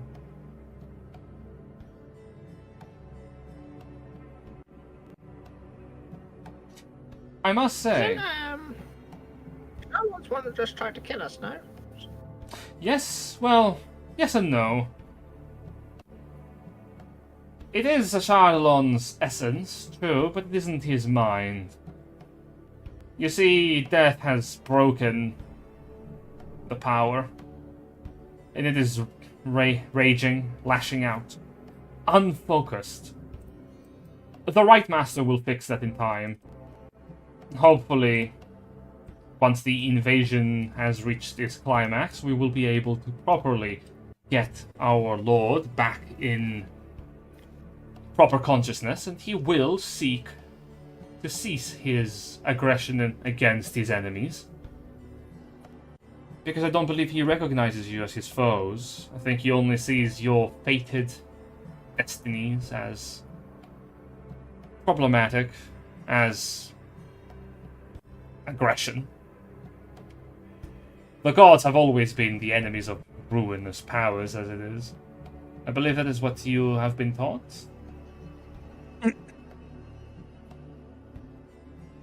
No. Sorry, say that last bit again. What did you?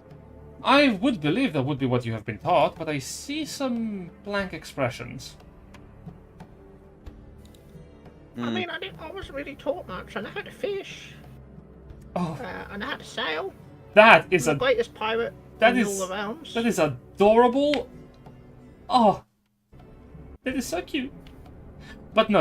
I am referring to the greater battle that is being waged between the divine and our. In the beginning, there were 9, you see. 9... Well, I wouldn't call them deities. I would simply call them powers. They created the very world we live in. But the gods that were summoned by the pleas of the people for different lives, they came and they begun to wage a war of ideologies. A war that turned physical very quickly. Ashardalon was, I believe, the second to last of the powers to die. But death in body is hardly death for such an entity. What is broken can be remade and mended if only we have enough access to magic. Which unfortunately the world doesn't. This world is very small, it is very meek in its magical potential. But it is also free of the... It is free from the god's influence, so magic is free to reign however the user can decide it to. And, considering you have been chosen to be Anchors of Destiny, and that you have your personalities intact, I believe we could work together for a better tomorrow. One in which our children would be able to live free of all manner of unnecessary hardship. That's why I'm doing all of this, you know. I don't really do it for myself. Not really. Sk'iff puts his hand up to ask a question. Oh, yes, you may ask a question. She fully turns towards you. Like, she also kneels down a little bit to be at your eye level. So, if there was, peace everywhere, would I still be Pirate King? Oh, I doubt it would be happening within our lifetimes, dear. But if it did, well, yes, I believe you would be. Huh. I don't see a reason why not. Skip about to drink the Kool-Aid, man. And the same goes for the rest of you, also. I don't see any reason why you wouldn't be able to achieve what you wish to achieve. I mean, I'm already the king of all pirates. I just want to be, like, a legendary pirate that's known forever as well.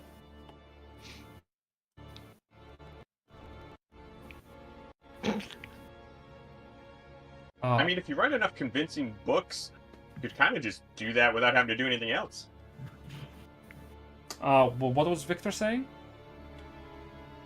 Victor's gonna say, as good as that sounds, I'm a bit afflicted myself. That does sound good, but I'm looking for an individual part of your group. Are you now? And which one would that be? That I do not know. It's been almost 100 years. I see. Well, if you have any description or descriptive text to inform me with, I will gladly look into our archives, see what I can fetch for you. But think about it. An alliance with us means that you get to also dip into the powers themselves. Now, there is only one caveat. You have a destiny, correct? A task divine given to you. I don't remember what it is, but yeah. You would have to relinquish that. The gods, you see, they are our enemies, and what they do through you is extend their agendas, their influence in the world. Every time a mortal Yeah, becomes... but what if they're nice? I can assure you, the nicest god, well, their intention of a future is not necessarily what everyone aligns with. And even if it is, well, let's say some of them should not have to get their way. I will say though, but like this, I guess you could kind of say the same about the Shardland though, because if I remember back from what we found out so far, he had an empire where he was a tyrannical ruler and ruled with an iron fist and crushed all those who like didn't agree with his methods. Oh! Which, you know, good way to keep a cohesive empire, but maybe not, you know, keep peace and happiness and, you know, all those other things that are kind of key to, like, you know, the point to being alive. Don't sell it short. Empires. What you see within this world is not even a shadow of what he had. He had an entire world to himself. Ashardalon has, over the ages, built many empires to his name, and yes, those who disagreed, well, they were dealt with. But mostly because they lack the strength to... You don't feel that might be a little bit of executive overreach? Why? Guys, yeah, Solom's just gonna approach up to her and be like, at this point, I don't think that's gonna happen. We all have a job to do, and to lose everything just because we want to join a god or your dragon, whatever the hell it is, I don't think it would be a wise decision for any of us. What happened to Poe, what you did to her, I'm gonna get you for that later. What I And did? this is all done. You helped influence all the people of Bellum into becoming those part dragon creatures. Oh, Now, to be fair, that's not really her MO. She mostly just offers. Yeah, but her offer caused a lot of shit to happen. yes, don't get me I don't wrong. care. Yeah. I did give them the means to become what they became. It is true. And, quite frankly, I am also disappointed. The outcome was pretty sad. I was hoping that she would blossom into a proper dragon, but... it's a shame. I guess she really didn't have it in her. Not everyone does. Listen to me and listen to me She and listen to definitely me. had all. it in her. She Listen to me. definitely turned into a Oh. dragon. Okay. Listen to me and listen well. None of us are going to take up your offer. We'll work together maybe, but at most, it's just to help the dragons themselves have a better life. But later, when this is all done, I'm coming for your head. For what you did to her. I hope you realize this. Melvin's gonna I mean, kind of you mutter didn't to make all himself, of us. that's not something I would say out loud to somebody who I was planning on killing later.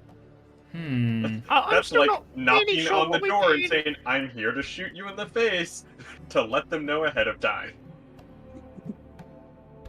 I'm still not really sure what we get in return for losing the power that we get from the. Melvin's gonna... Oh! You're just trading one power for another, I think. That's like, it's... You know, they don't like each other, so it's either you get one or the other. Oh, that, and of course, You are rejecting the enslavement of your kind. Guys, are you seriously even considering this bullshit? You don't know what could happen to you. At least with what we have right now, at least we have more of a freedom of our own choice. If we even decide what chi gives, we're just going to become enslaved to it. She I still ponders. haven't heard the full of what we're supposed to be getting. You keep cutting her off. Then let me tell you.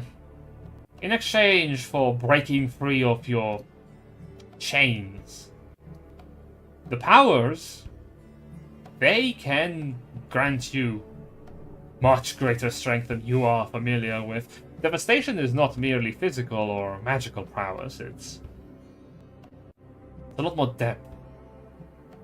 But Shadowland is also draconic as an entity, and with that comes perks. Longevity, for one. Aptitude for arcane insight, not just of this world, but of others. A virility, of course, of the draconic species. Melvin's gonna be like, what? Why? I feel like that. Melvin's like, is that really like? Has that one convinced anyone yet? Like, No, not really, but it is the truth. I mean, yeah, I feel like you don't have. Cause he's just thinking back to like the last dragon thing met where it's like in his dad. He's just like, I feel like you don't need to bring that part up. She sort of grins a little. Oh, but I do. That's why I am doing it. I wish one day to become a full-fledged ascended dragon. To have a brood of my own wormlings that one day become dragons of their own. But that's my dream. Gonna pull my journal out and just write down under like her entry, don't let Dad meet her. Do you just have like you just have the note on her? Do you just write it in big bold words, just a whole page Yeah, dedicated no, like to that? you see, as like if you're standing kind of close to me, so you can see like if you peek over, you'll see like I've got entries on everybody. Oh, what's Victor's? I'm We just curious. like notes. Victor's is it's like unhealthy obsession with furniture. But to also It's tell like, you... not sure if cut own arm off for cool robot arm, for cool wood arm. But to also tell you, in regards to why I'm giving this to you specifically, when your kind first emerged, they did so by covenant between the divine and mortals. The people then enslaved themselves to divine will. The anchors of destiny of the past, they didn't have freedom of action. They didn't have freedom of choice. They were, practically, puppets of the gods that empowered them. Essentially, their heralds. And through them, while they pursued their divinely ordained task of hunting down and killing the ruinous powers, spoiled, most of them failed, they did spread the influence of said deity wherever they went. That is what you are doing, even passively, even if you're not actively preaching it. Through your mere existence, whatever deity sponsors you, they get to influence the world in tiny, tiny pieces. And this is a world that is free from them. Now I understand. You don't want Yeah, to but work... yeah, what if they're really nice? No god is nice, my child. You will learn that in time. Power can be trusted. Yeah, but power corrupts now. Only if you're weak enough to let it. As we have seen Like, with... I feel like that. She- Well, it's like, I feel like that's something a lot of the villains in a lot of the books I've read so far have said. she Before they were corrupted by power. She looks back to Solum. As we have seen with your friend. Unable to hold on to her own senses. The gift I gave her, which was very precious, a very shard of a Chardalon's very bones. It was supposed to grant her the ability to briefly transform into an avatar of power. Devastatingly, I have to say, yes, she failed. weak of will and weak of body. She didn't have the capacity to become stronger. You do. If you don't want to, well, obtain it, that's your choice. And if you don't want to work with me, that's fine. I am reaching out because this is a once-in-a-lifetime opportunity from our end. For thousands of years, the Anchors of Destiny have been mindless puppets and drones. One day we will succeed. One day, one of you will realize the potential there is in not just an alliance, but a conversion. And when that happens, all the worlds will be better for it. Can Victor raise his hand? Yeah, you raise your hand. What you speak of is true. Can you bring them back?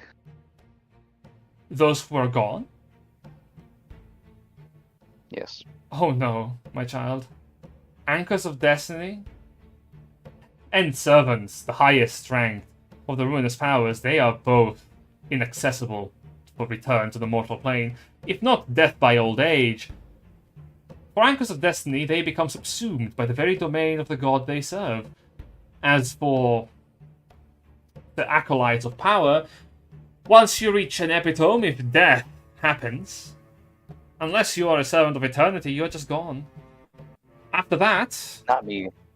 I'm talking about people I've lost. Oh,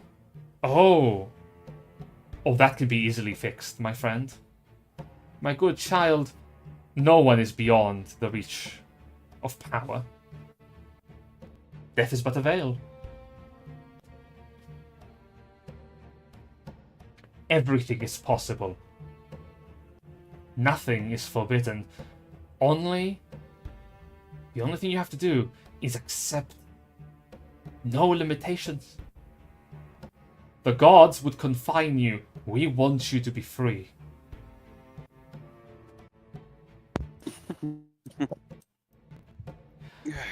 Paxidor, you're also there. Yeah, Paxidor, covered in Vaseline, just slides out of the bag of holding. Just got off work and just left. Yeah, just, Can I just shoot her? You That's pull all out, he says. you pull out your gun and you fire. As you fire, the shot pierces through her visage. The shot goes just to the side of Solum's head. As it pierces through her, Sk'iff, can you give me a dex save? Oh no, wait, you're no longer behind her. Never mind, you're fine. The shot goes through her and she shakes her head. For a brief moment, she phases in and out of reality. You did not really think I would come to meet you with the history your people have, did you? Hostility is back. And as much as I would like... that many people. As much as I would like to trust you, I am afraid I can't put myself in deathly danger just yet. If you truly, those of you, wish to probably work together for a better future, I ask you but a simple favor. Please, do not interfere with the servants of power, and we will let you be. The war between the Krendanuva and your empire, though we help one side each, the Claws of Ash, we have far greater plans than even the Prophet is aware of.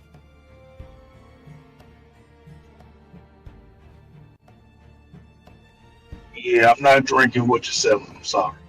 And I am done listening to the words of a charlatan. And the Exalum is gonna cast an 8th level Dispel Magic. The projection fades away. Gonna turn to Desmond and be like, I mean, I get that, but also, if it was just an illusion, was it even necessary to spin the spell slot? I mean, like, we could have just walked away. He tugs the collar of his shirt. He looks a little... He looks the same as he always does, but he says, in a serious tone, I do not like her demeanor, and I believe I have lost control of my temperament for but a brief moment. Entirely shameful, that. So just for reiteration, they up are to the bad guys, Dexalum right? and be like, "Oh my god, you do have feelings," and I'm gonna scoop him up into a hug. It's like, you're not. I'm gonna kind of swing back. You're not an emotionless robot. I am not a robot, Mr. Melvin. I am an elf. Set him back down. It's like, oh, next we can work on you smiling. He scowled. Out of character, every time he attempts to smile, everyone within like 15 feet takes damage. It's a world-breaking event. It's a I will It's a say, world-breaking event. I will say, however, Mr. Solum, it was good of you to step forward. The enemy will use all manner of tricks to deceive and delay us from our goals. I am honestly impressed by your premonition.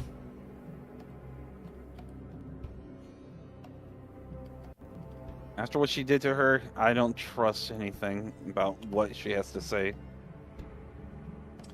As you shouldn't. For all we know, even taking that dragon's blood could turn them all into a hive mind. A Charlotte's brood is known to function like a hive mind, unlike the chromatic and metallic broods. Further goes to show the depravity of dragonkind's potential for desolation. At least as far as mortal development goes.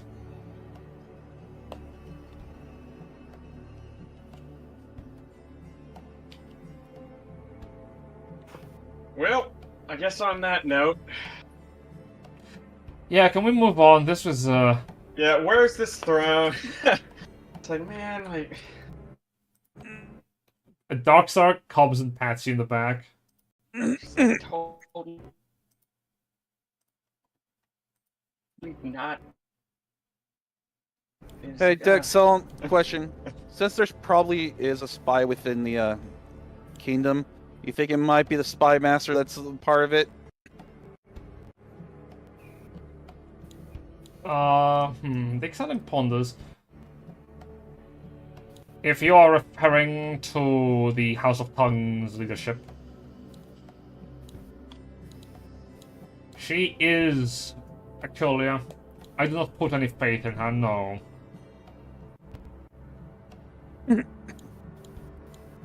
She does have... Hold on, we should ask a control question here. Dexalum, do you put faith in anyone? Ponders. Orbran is far I feel too... like there's like... He's far too loyal to the Empire. Okay, so you're saying you have faith in Torbran because he's too loyal to ever do it. I have fact to prove it, not blind faith. Okay. As for the others, no. Any one of them could be the perpetrator. My personal choice would have to be... Ponders for a moment. It would have to be a toss between Hertz and Digby.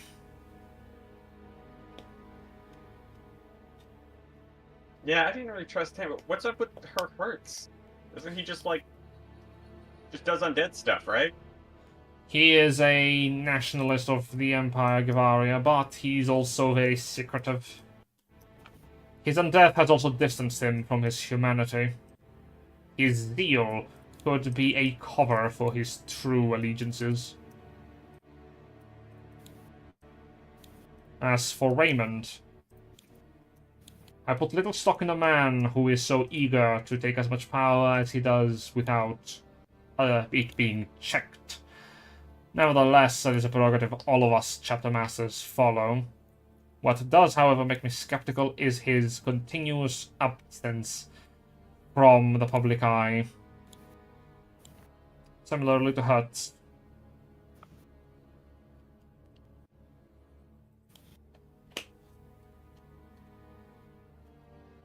Well, okay, duly noted.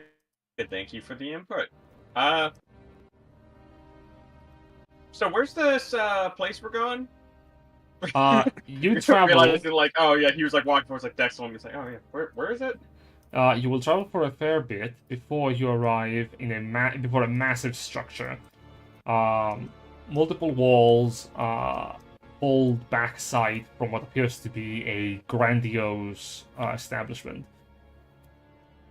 It is completely unguarded. Right, Jen, I'm gonna put this in GM.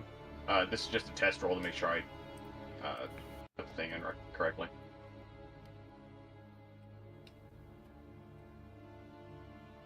Does there appear, as we're approaching, does there like appear to be any activity within the premises of this place that might be able to be spotted from a distance?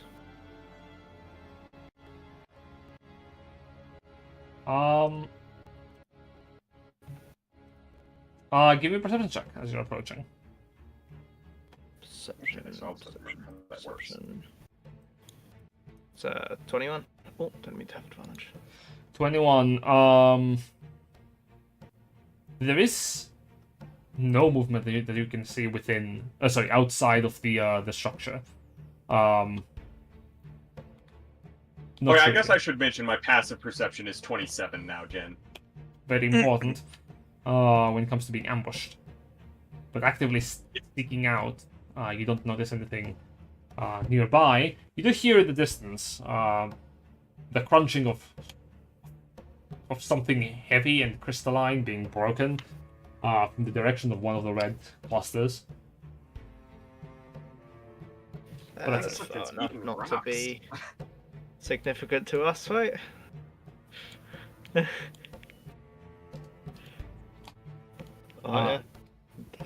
As you're approaching the structure, the Exalum points over to an entryway. We shall pass through there. I have already dispelled the outside wards, so that we should not have any trouble getting in. Alright, well, since you already know the way, Dex, how about you kind of go, you take the front, we'll have, like, we'll have Sk'iff kind of, like, ahead of you to scout, but, you can help guide the rest of us. Skiff's, like, waving his hand in the air, like he, when they got ideas, I could be on the roof, like walking along the roof, because then I can get I'm higher up, so I can see further, right? Indeed. However, the And structure. then that way, it's unlikely for me to be seen as well. Indeed. However, the structure that we're entering has no true windows to the outside. Well, I mean, like upside down on the ceiling. Oh. He blinks. Yeah, I'll lean over, he really likes the slippers, he likes to do it, don't worry. It's like, but yeah, you follow, like, a little behind him. If he spots, like, a trap or something, he'll let us know, and, we'll follow you, because you know how to get through this place, assuming. Indeed I do. Follow closely, and do not let go. As you're entering into a Charlotte's throne room, you pass through the entryway into dark and foreboding corridors. The air is stale, and there is no light as you're stepping in.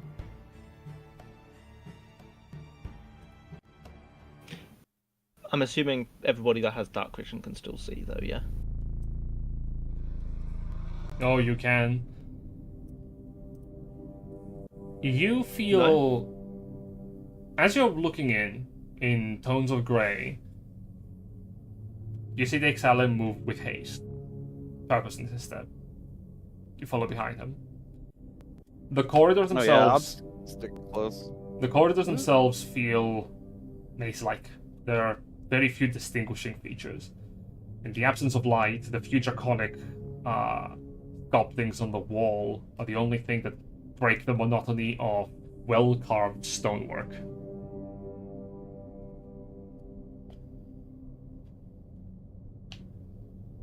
It's like, man, it's a good thing my eyes finally adjusted to how dark it is down here.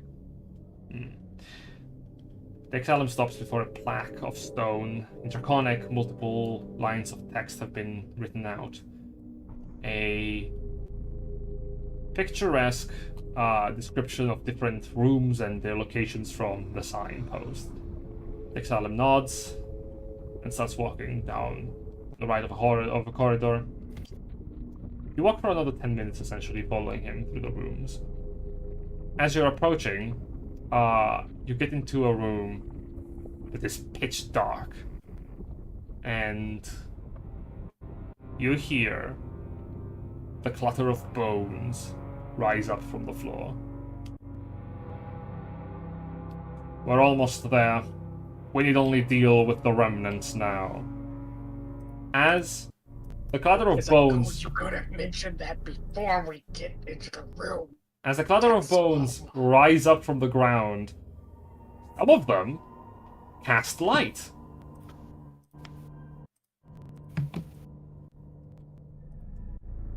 As a few of them catch fire,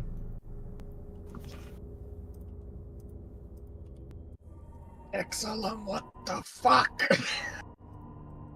as the bones rattle up to position, their empty sockets look to you with malintentions, and the Exalum shrugs.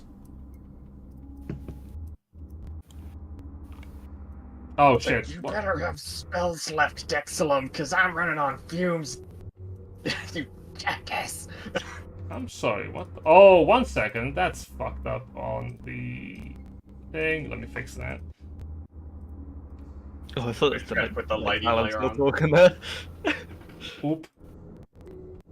There we go. There we go. Yeah. Oops. Okay. Now it's We fixed. must purge from our minds the eldritch knowledge of rooms unseen.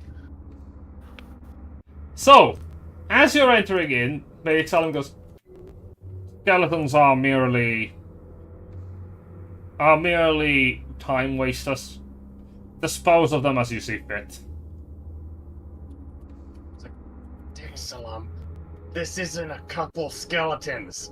This is a lot of skeletons. The skeletons and a are lot rather... of skeletons can turn into a lot of stab wounds. The skeletons draw their Don't get weapons. stabbed. Everyone, roll Shoot initiative. to that.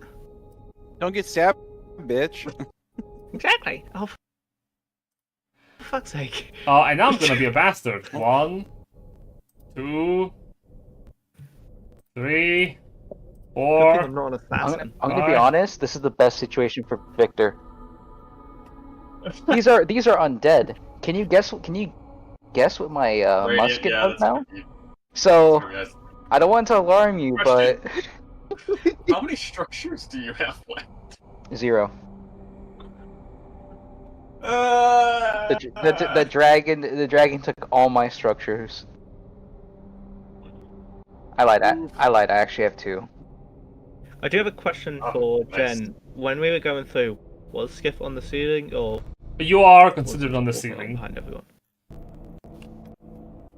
As you Okay, can see, cool. I have rolled for each Does individual that mean they would skeleton. have seen me immediately, or? They have not seen you Oh. yet, but some of them anyway. But your companions are visible and they will attack them. Okay, cool. Just wanted to check. Of course, of course, of course.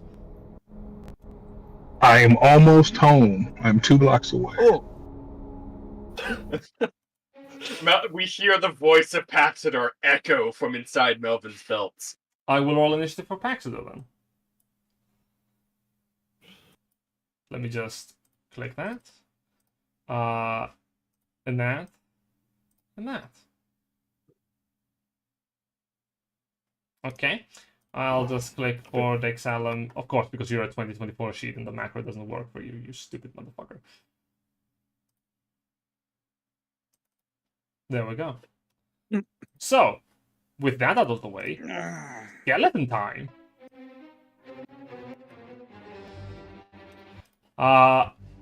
Skeleton number 5 is going to, from the darkness, take up a short bow. And he is going to point it at Solum. Yeah! Fires a short bow attack.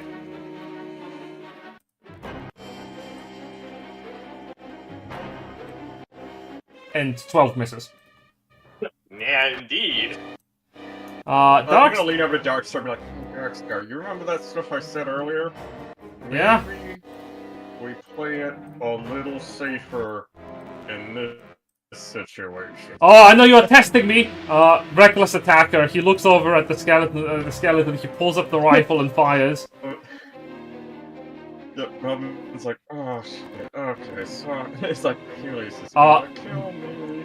He points at this skeleton over here, and as he lets go of the musket shot, the skeleton explodes.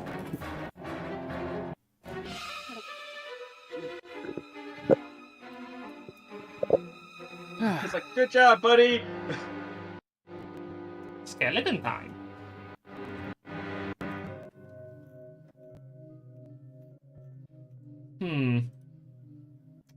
This guy is going to come into melee. He's going to approach the Exilum, and he is going to swing with a sword. Huzzah, he misses. This guy is going to come up to Solum,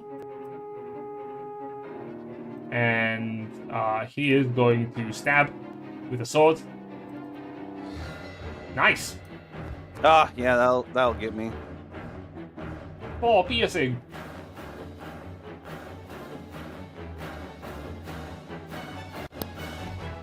This skeleton over here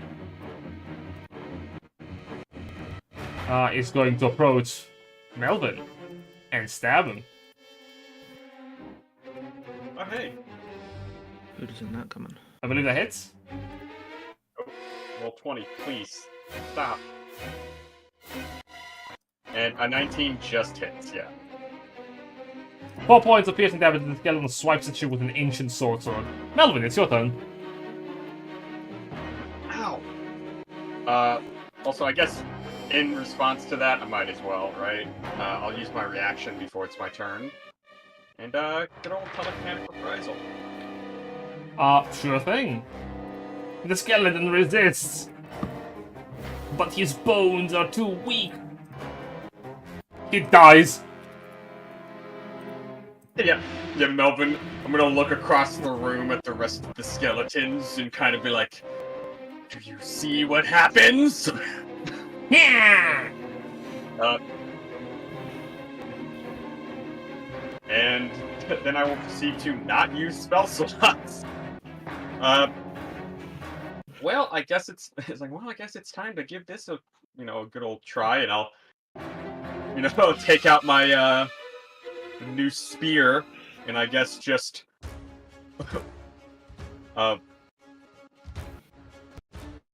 move up to here, and, stabby this flaming skeleton. The skeleton looks up at you, unflinching. He's burning up. You smack it over the head, that hits. Now, if that was not piercing damage, that would have been good. Yep, I will say, I'm two-handing this, so it's gonna be the 6 plus 7. It's not the 11. I'm not sure why that's... Oh, I've got to put that in separately. So that's actually 13, not 11. So I'm two-handing. That's fine. There it is. You bonk the skeleton over the head. This one is way more resilient than the others.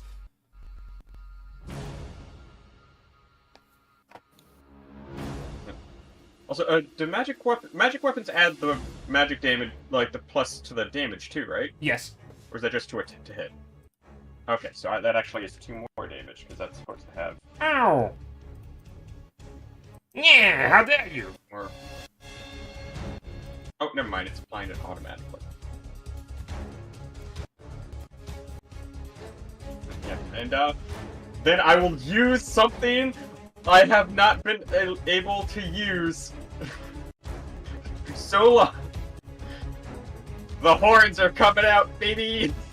Oh boy.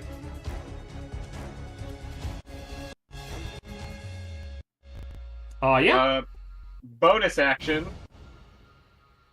I am going to force it to make a DC 18. Damn it! Strength save. As you My horns get caught in the ribs. As you smash the hole towards the rib, yeah, he grabs you, and as your horns get stuck in the rib cage, the fire within the rib cage of the skeleton starts burning you up. It's like, ah! My beautiful fur! And I'll, like, yank my head back and just go like... It's like, well...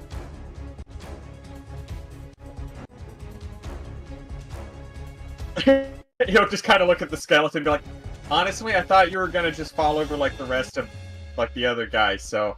Yeah. You know. And that's my turn. I am Skeletor! This guy in the back is going to move up towards Melvin. You will rule the day, He-Man! And he is going to stab you with a sword, damn it. This guy over here is going to move up towards Melvin. And stab you with a sword. And takes off with a belt buckle. Excellent. Welcome in time. The Paxidor is here! Can he get through the Skeletor's army? Yes, I can. I don't like I that didn't I'm realize- in this line, Jen. You put yourself there, Melvin Melvison! I'm just see where he's moved. I'm like, He looks over You have towards put you. yourself in the middle of my army. It's like, oh hey Dex. It's like, hey Dexlin, what you do? Dexalum looks at you for a brief moment, then reconsiders. Fireball! Fire. I mean, if he fireballed, it wouldn't be the worst. Does he actually have Fireball? Let me check. Fireball is such Can't be a true a wizard if you don't. childish spell. I prefer to cast Lightning Bolt. Lightning bolt! Sure. Lightning bolt, lightning bolt, lightning bolt. And he will cast it at 7th level. If he just moved a further 5 feet, wouldn't he take opportunity from the skeleton? Oh, he would. He'll get stabbed, probably. No, okay. Alright. The Excalibur is gonna release a bolt of terrible lightning at 7th level. Where's the line coming from? I think that he's going to get it. Yeah.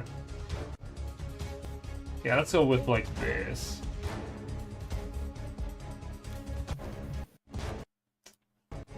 Let's roll the damage. Good, that's every skeleton dead except the flaming, who must make a dex save. No, you killed Jeremy and So Jeremy. you rolling them all together, Jen, or?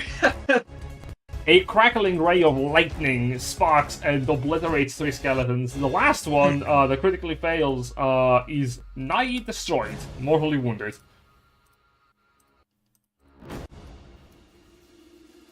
I'm gonna see that and be like, oh. Oh, these, okay, the ones that are on, you know, I was expecting, you're gonna turn back to the one in front of me, he's like, I was expecting, because you guys are burning, I figured you'd be like half char at this point, I figured you'd be falling apart. The skeleton shakes his head. And because he casts a spell as part of his multi-attack, he's gonna fire an arcane burst. And fuck it up.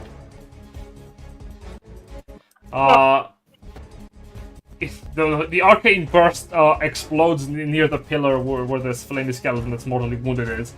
The Exalum shakes his head in disappointment. Solum, is your turn.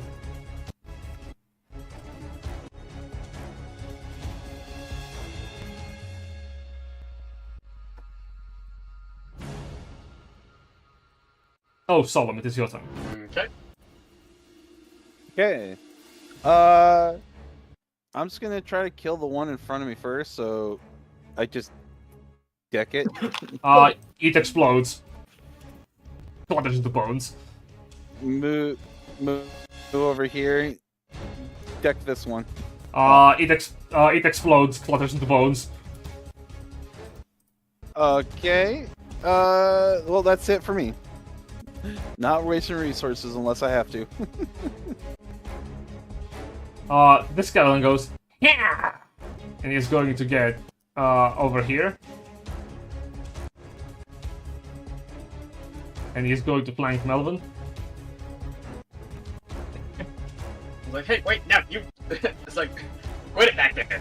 And miss. Yeah. This guy goes next. And he is going to move over here. Yeah, he's like, okay, yeah, come on, get everybody. Yeah. Swipes. 23 to hit. It's like, come on, you swinging bitch. Ah! 7 points of damage. It's like, why are you the accurate one? Yeah. They call me Bob Strike'ems for nothing. Paxidor, you load your gun. These are just a lot of skeletons. Yeah.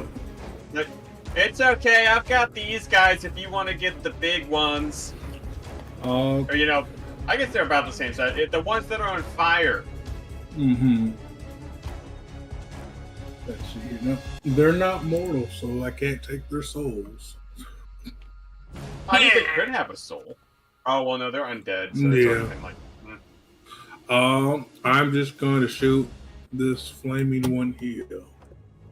Alright, let's see it. Let's see here. Do I have any crit? just so you know, if you I miss only have this, one we're crit. blaming the Vaseline. Probably. I'm going to use my last grit point so I have an advantage. Because, you know, I was going to have that advantage. Oh! It's a 25 hit. Yes, they are not very well armored. Alright. Uh, 23 points of damage. Excellent. As the skeleton dies, it explodes. Oh, man. it's only 10 feet. It's only 10 foot, which is fine. And Another explosive.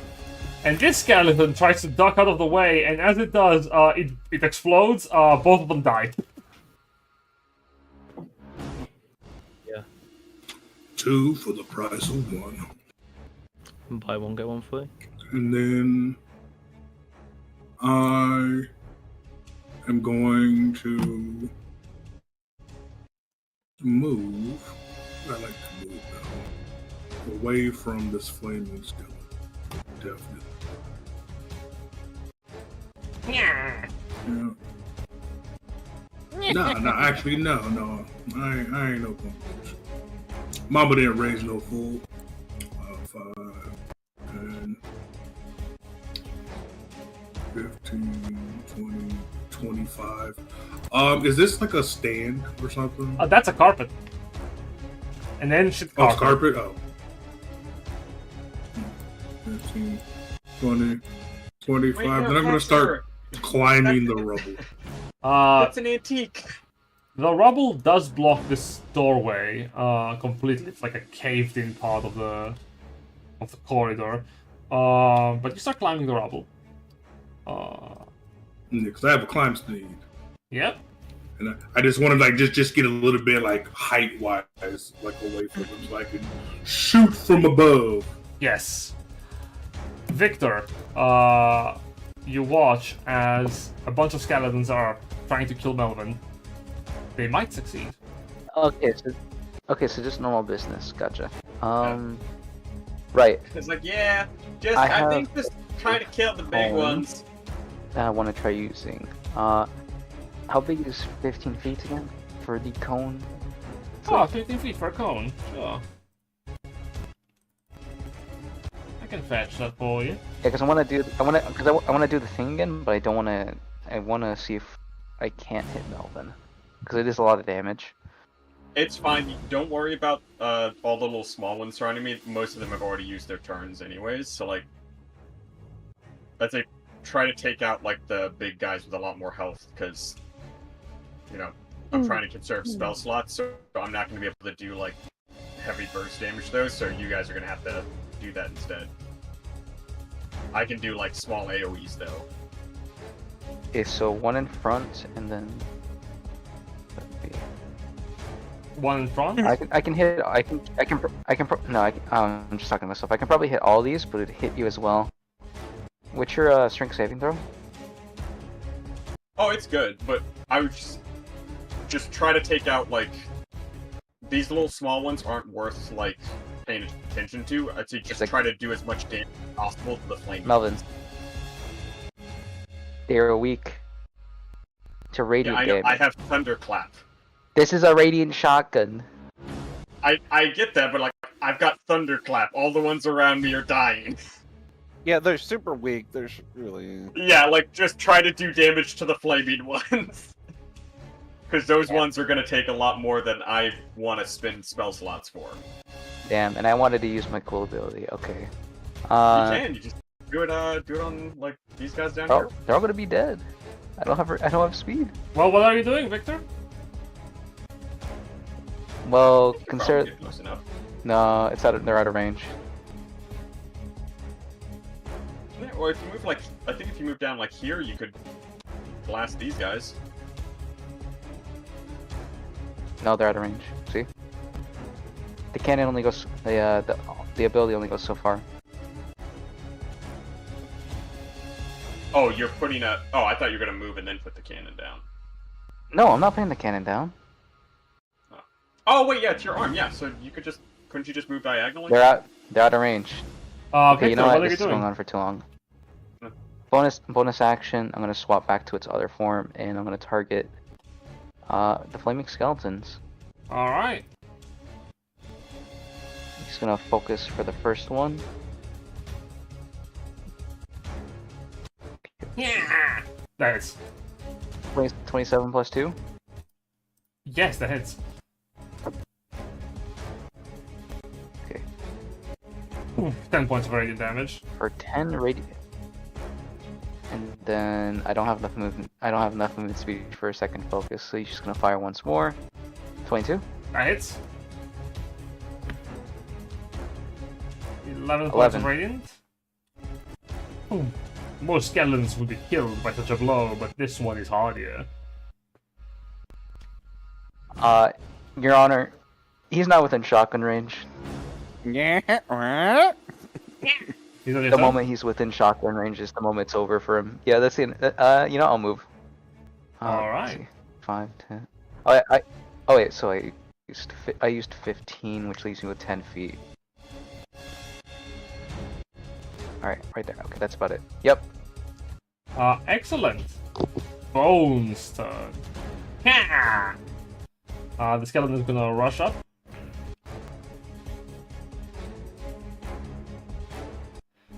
He's gonna flank and he's going to stab Melvin. Miss. Uh, Bounces off the belts. the flaming skeleton is going to take up a flaming scepter. He swipes twice. One, Right, yeah, you, 2. one hits.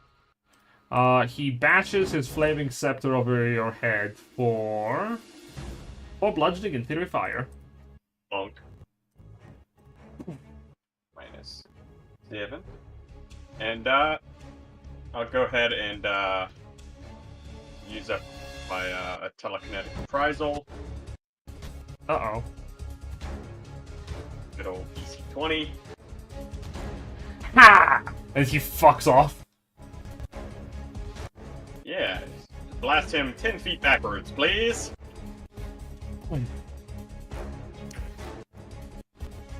And he'll takes 9 points Like, of... okay, you guys can blow him up now. Guys. Yeah! Skeletons. This skeleton is going to rush Melvin. Stab. No. This flaming skeleton Ting, ting, ting. Just all the belt buckles. This flaming skeleton is gonna look up at Paxidor.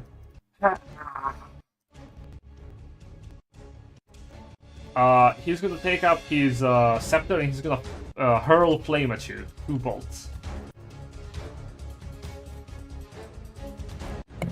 That's not very nice. They both miss. Sk'iff, it's your turn.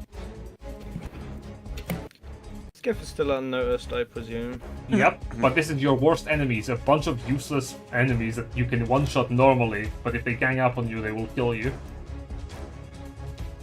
Oh no! As Sk'iff kind of scurries along the ceiling, it's going to stop about midway, and looking at this damage one that's next to another flaming skeleton, it's going to shoot at that one as he casts Eldritch Bolt as he yells out, 1, 2, 3! You smell like pee! as he blasts them. The skeleton turns his head to the side, confused. Seeing as they didn't know I'm there, is that advantage? Yeah, I'll allow it. Sneaky. Almost forgot to remove global damage modifiers. Okay, so the first one on him is 24. Hits. He's mortally wounded. 10. Which I put the second one on him as well for 28. That hits. That's 8 force. He's almost fucking dead. Last one. 22. That hits. For 6 force. And he dies. As the skeleton Going down dies... multiple to 2. Mm-hmm. As the skeleton dies, he explodes. The flaming skeleton next to him is unfortunately immune to fire, so it's not going to affect him. But the other skeleton on the other side is not. So he's going to try and dodge, and he does. Wow. And he's alive. Wow.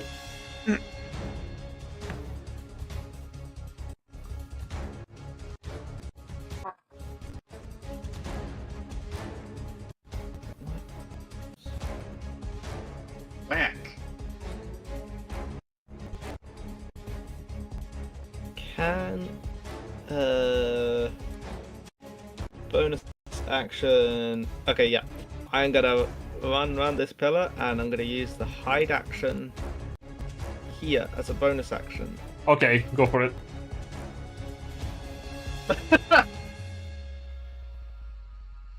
The skeletons that were looking at you all the skeletons that were looking at you all simultaneously turn to look at Melvin. Must have been the wind. Must have been the wind. And then with my remaining 10, I don't know how tall the ceiling is. How? The ceiling here is about 20 feet tall. Okay, so I can get halfway down the pillar with 10 feet. Yes. Okay, yeah, so I'll go halfway down the pillar with 10 feet, and that'll be my turn. As you are scuttling in the dark, this skeleton goes enraged that someone almost killed it. It's gonna take out its frustration on Melvin. Yeah, get it over. Ah! 4 damage. This flaming Oh skeleton. man, that was one of the nicer belts. This flaming skeleton is gonna move up here. And he's gonna beat up Melvin at advantage. It's like, oh man, you too? 1 hits. Bonk over the head for 6 damage, 3 bludgeoning, 3 fire.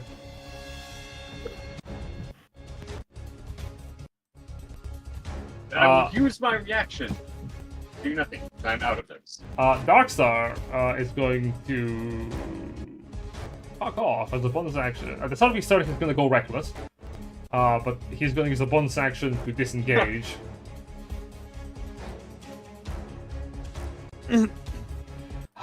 Don't think, just shoot. He's going to fire a shot at the flaming skeleton. Don't think, just shoot. Yes. Hits. Trust your instincts. He hits actually for 20, 25 half. 25, 25, wow.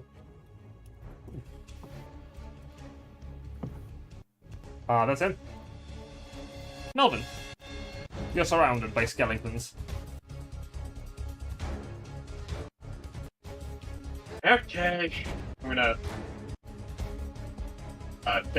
take my spear and like I'll lift up one. Like I saw this in a play once, and I'll slam down my foot in the spear and cast Thunderclap. As you cast the spell, one of the skeletons stops and goes, "Wait a minute! Didn't you say you came from outside civilization? How would you have seen the play?" And then he explodes.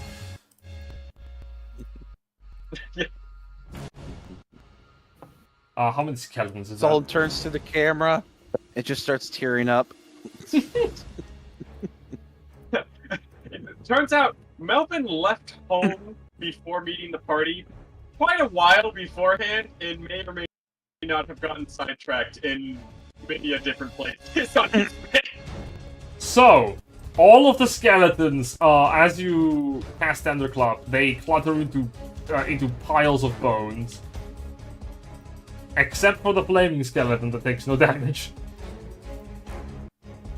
I am better than my peers, for I am on fire. Oh wait, but I'm on fire! Oh my god! Oh shit! Yeah, and then I guess I'll just go like, "Oh hey, what's that?" And I'll point behind the skeleton and then just like walk this way. The skeleton will actually look behind him and notice Sk'iff. It has switched its aggro.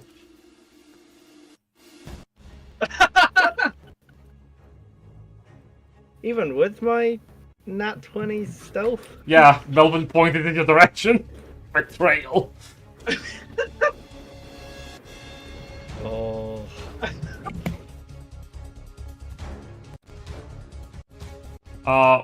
Bunch of skeletons that don't exist get skipped. The Exhalum. The Exhalum is gonna go... I'm not gonna waste any resource. I will not waste any resources on this anymore.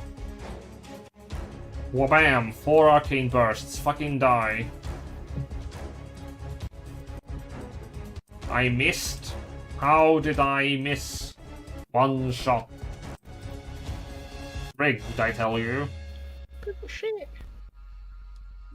Anyway, the skeleton takes a little bit of damage.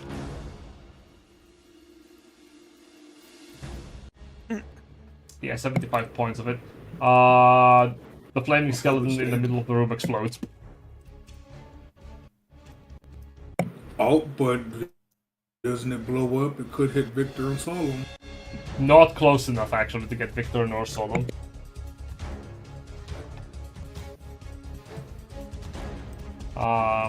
Speaking of, Solum, there's only one skeleton remaining, and it's looking up at Paxidor.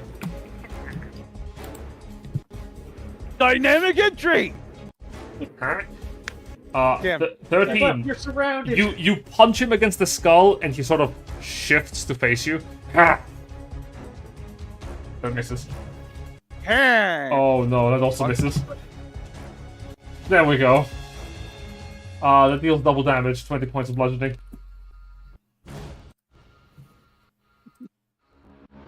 Oh, you're still up. Ha! Fuck it. On seeing this, Melvin's like, "Oh, instead of that hits. stabbing with this, Oh, that I also should have hits. just been bonking with." 40 it becomes 22, and 11 becomes 22. You're still standing!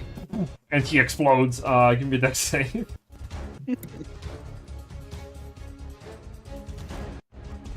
You're taking damage, you backflip and you're fine. Parkour! And that's all of them.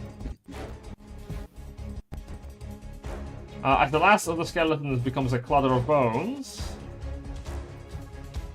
you find yourselves able to move once more unimpeded. Perhaps we should check the bones. As Sk'iff starts just like going around the room, just checking all the bones, making sure they had nothing cool on them. I knew you would. Very well, you do find some things. Hell yeah. You find 18 swords, No!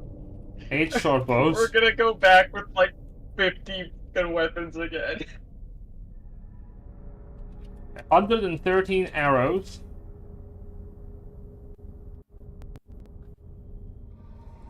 We don't have and the inventory. It's a lot of arrows. It's just a couple, yeah. you also find 5 skulls. Hell yeah. Looks at Melvin. Oh, Hey, you got the big bag, right? you also find 1 Yeah. bone. Just kind of like Just one? scooping all these things towards Melvin. Here we go, we got some more I don't stuff. know. Yeah, I mean, I don't know if the bones. Oh, okay. Well, I'll take, you put the skulls, but I'm gonna take this bone. Could be useful, you know? You never know. From all of the piles of bones on the floor, you find 1 bone. Awesome. That's great. Sk'iff just puts Yeah, that but one what bone about in his those bone. ones over there? Oh, okay, never mind. They're fading out of existence. No, Maybe we can design something with the skeleton bones. Spooky, scary skeletons. Okay, party inventory is updated. And alright, Jen, is this supposed to be a door here? Oh, the button was missing, okay. Yes it is. I There's was like, I think this is supposed to be a door, right? But I was missing the icon. Can I, you try got to carefully peek through? yeah, you can open it. On the other side, you see a black dragon statue staring back at you. Oh, sorry, it's an there- onyx statue of a red dragon. Is there Like- like gaps in these Press doors so we can statues see anymore. through without having to open them? You could try with a sleight of hand or a stealth check to be unseen. I'll do a stealth check. Did someone say sleight of hand? 24. You open an empty room. Just step on in. As the party splits, Dick Solum shakes his head. Yeah. It's a door. Hmm. There's a suspicious statue in here. How suspicious. Well, it's dragon shaped, and the last one that was dragon shaped, a dragon came out of it. Did you kill that dragon? Yeah, it was that you know that one that we told, like, it was, we told people the room with, like traps and stuff like that? Yeah, we did. Yeah. Long story short, trapped. It's like, you're better at this than me. Is that a trap, or is that just, artistic? Let me see what my elven eyes see. Sure thing. Make a perception check or Arcana. Sk'iff, you enter into what appears to be a room of importance. A statue depicting a divine warrior rests within this room as a pair of onyx lions flank the entryway. Before it lies a sword with an inscription placed on a plaque that is stabbing through. Valor is eternal is written in shifting script. On the sides of the room, a pair of stone tables hold multiple valuables on top of them.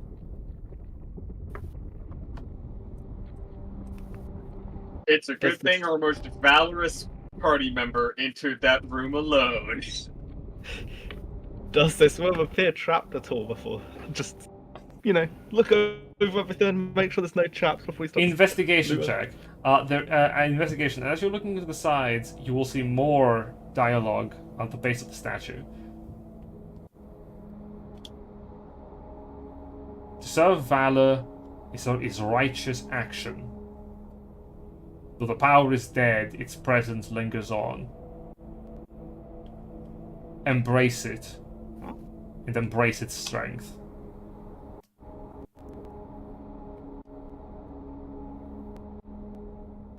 Alright. 21. Easy enough. there is something wonky that you detect from the statue. It's probably trapped in such a way that if you were to deface it, it would probably do something very bad. As inspecting the statue, you notice that there is a compartment that can hide something behind it. To hide something behind it. Yes. Is there enough space in between to squeeze in, or is it like really?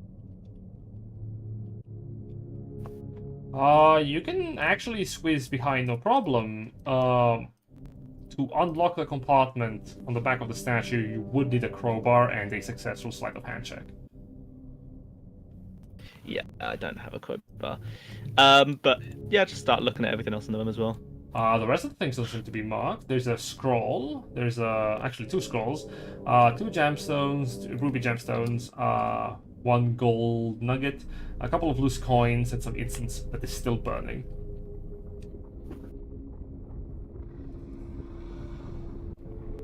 Could I get that written down? Of course. I heard what you said, but I didn't hear what you said, if that makes sense. No worries. Okay.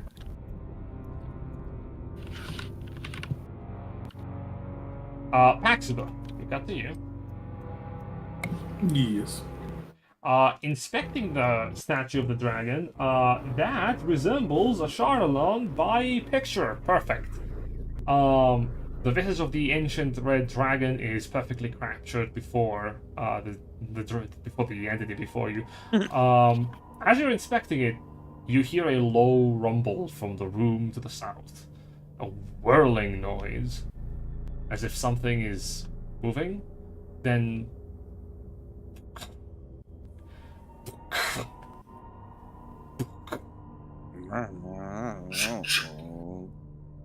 I just put my gun up, aim at the door.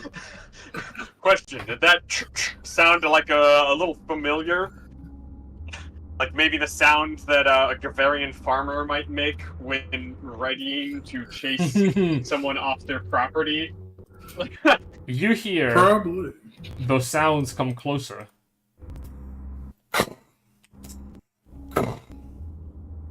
And they stop. And the door slowly I think opens. something's coming this way. As the door slowly opens, a mechanical construct stands before you. A warforged bearing ornamental armaments and a big iron maul on one hand opens the door. And as it spots you, the warforged says,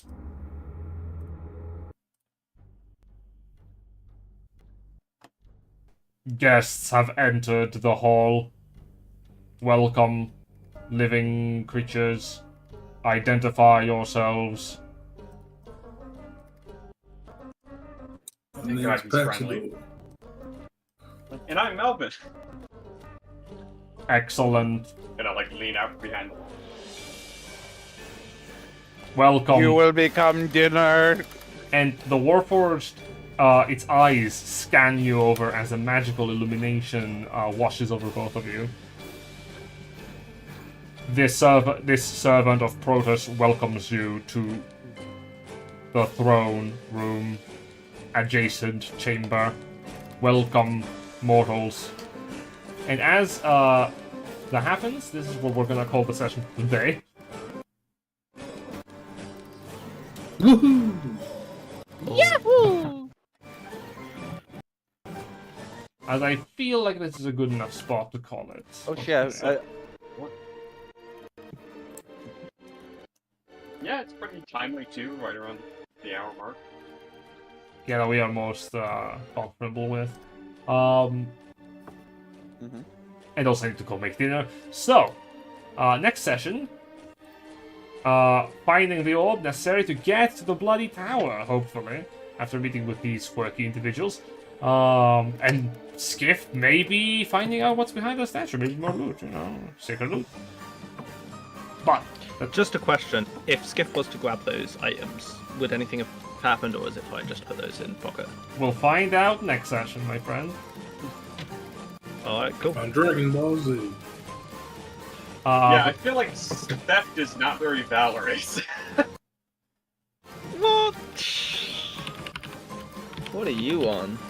Thank you all for watching. Thank you guys for playing. We'll. Thank you for the session, Jen. Of course. Yeah. Thank you for the session, man. We'll close the stream right now. Bye bye, internet. Right.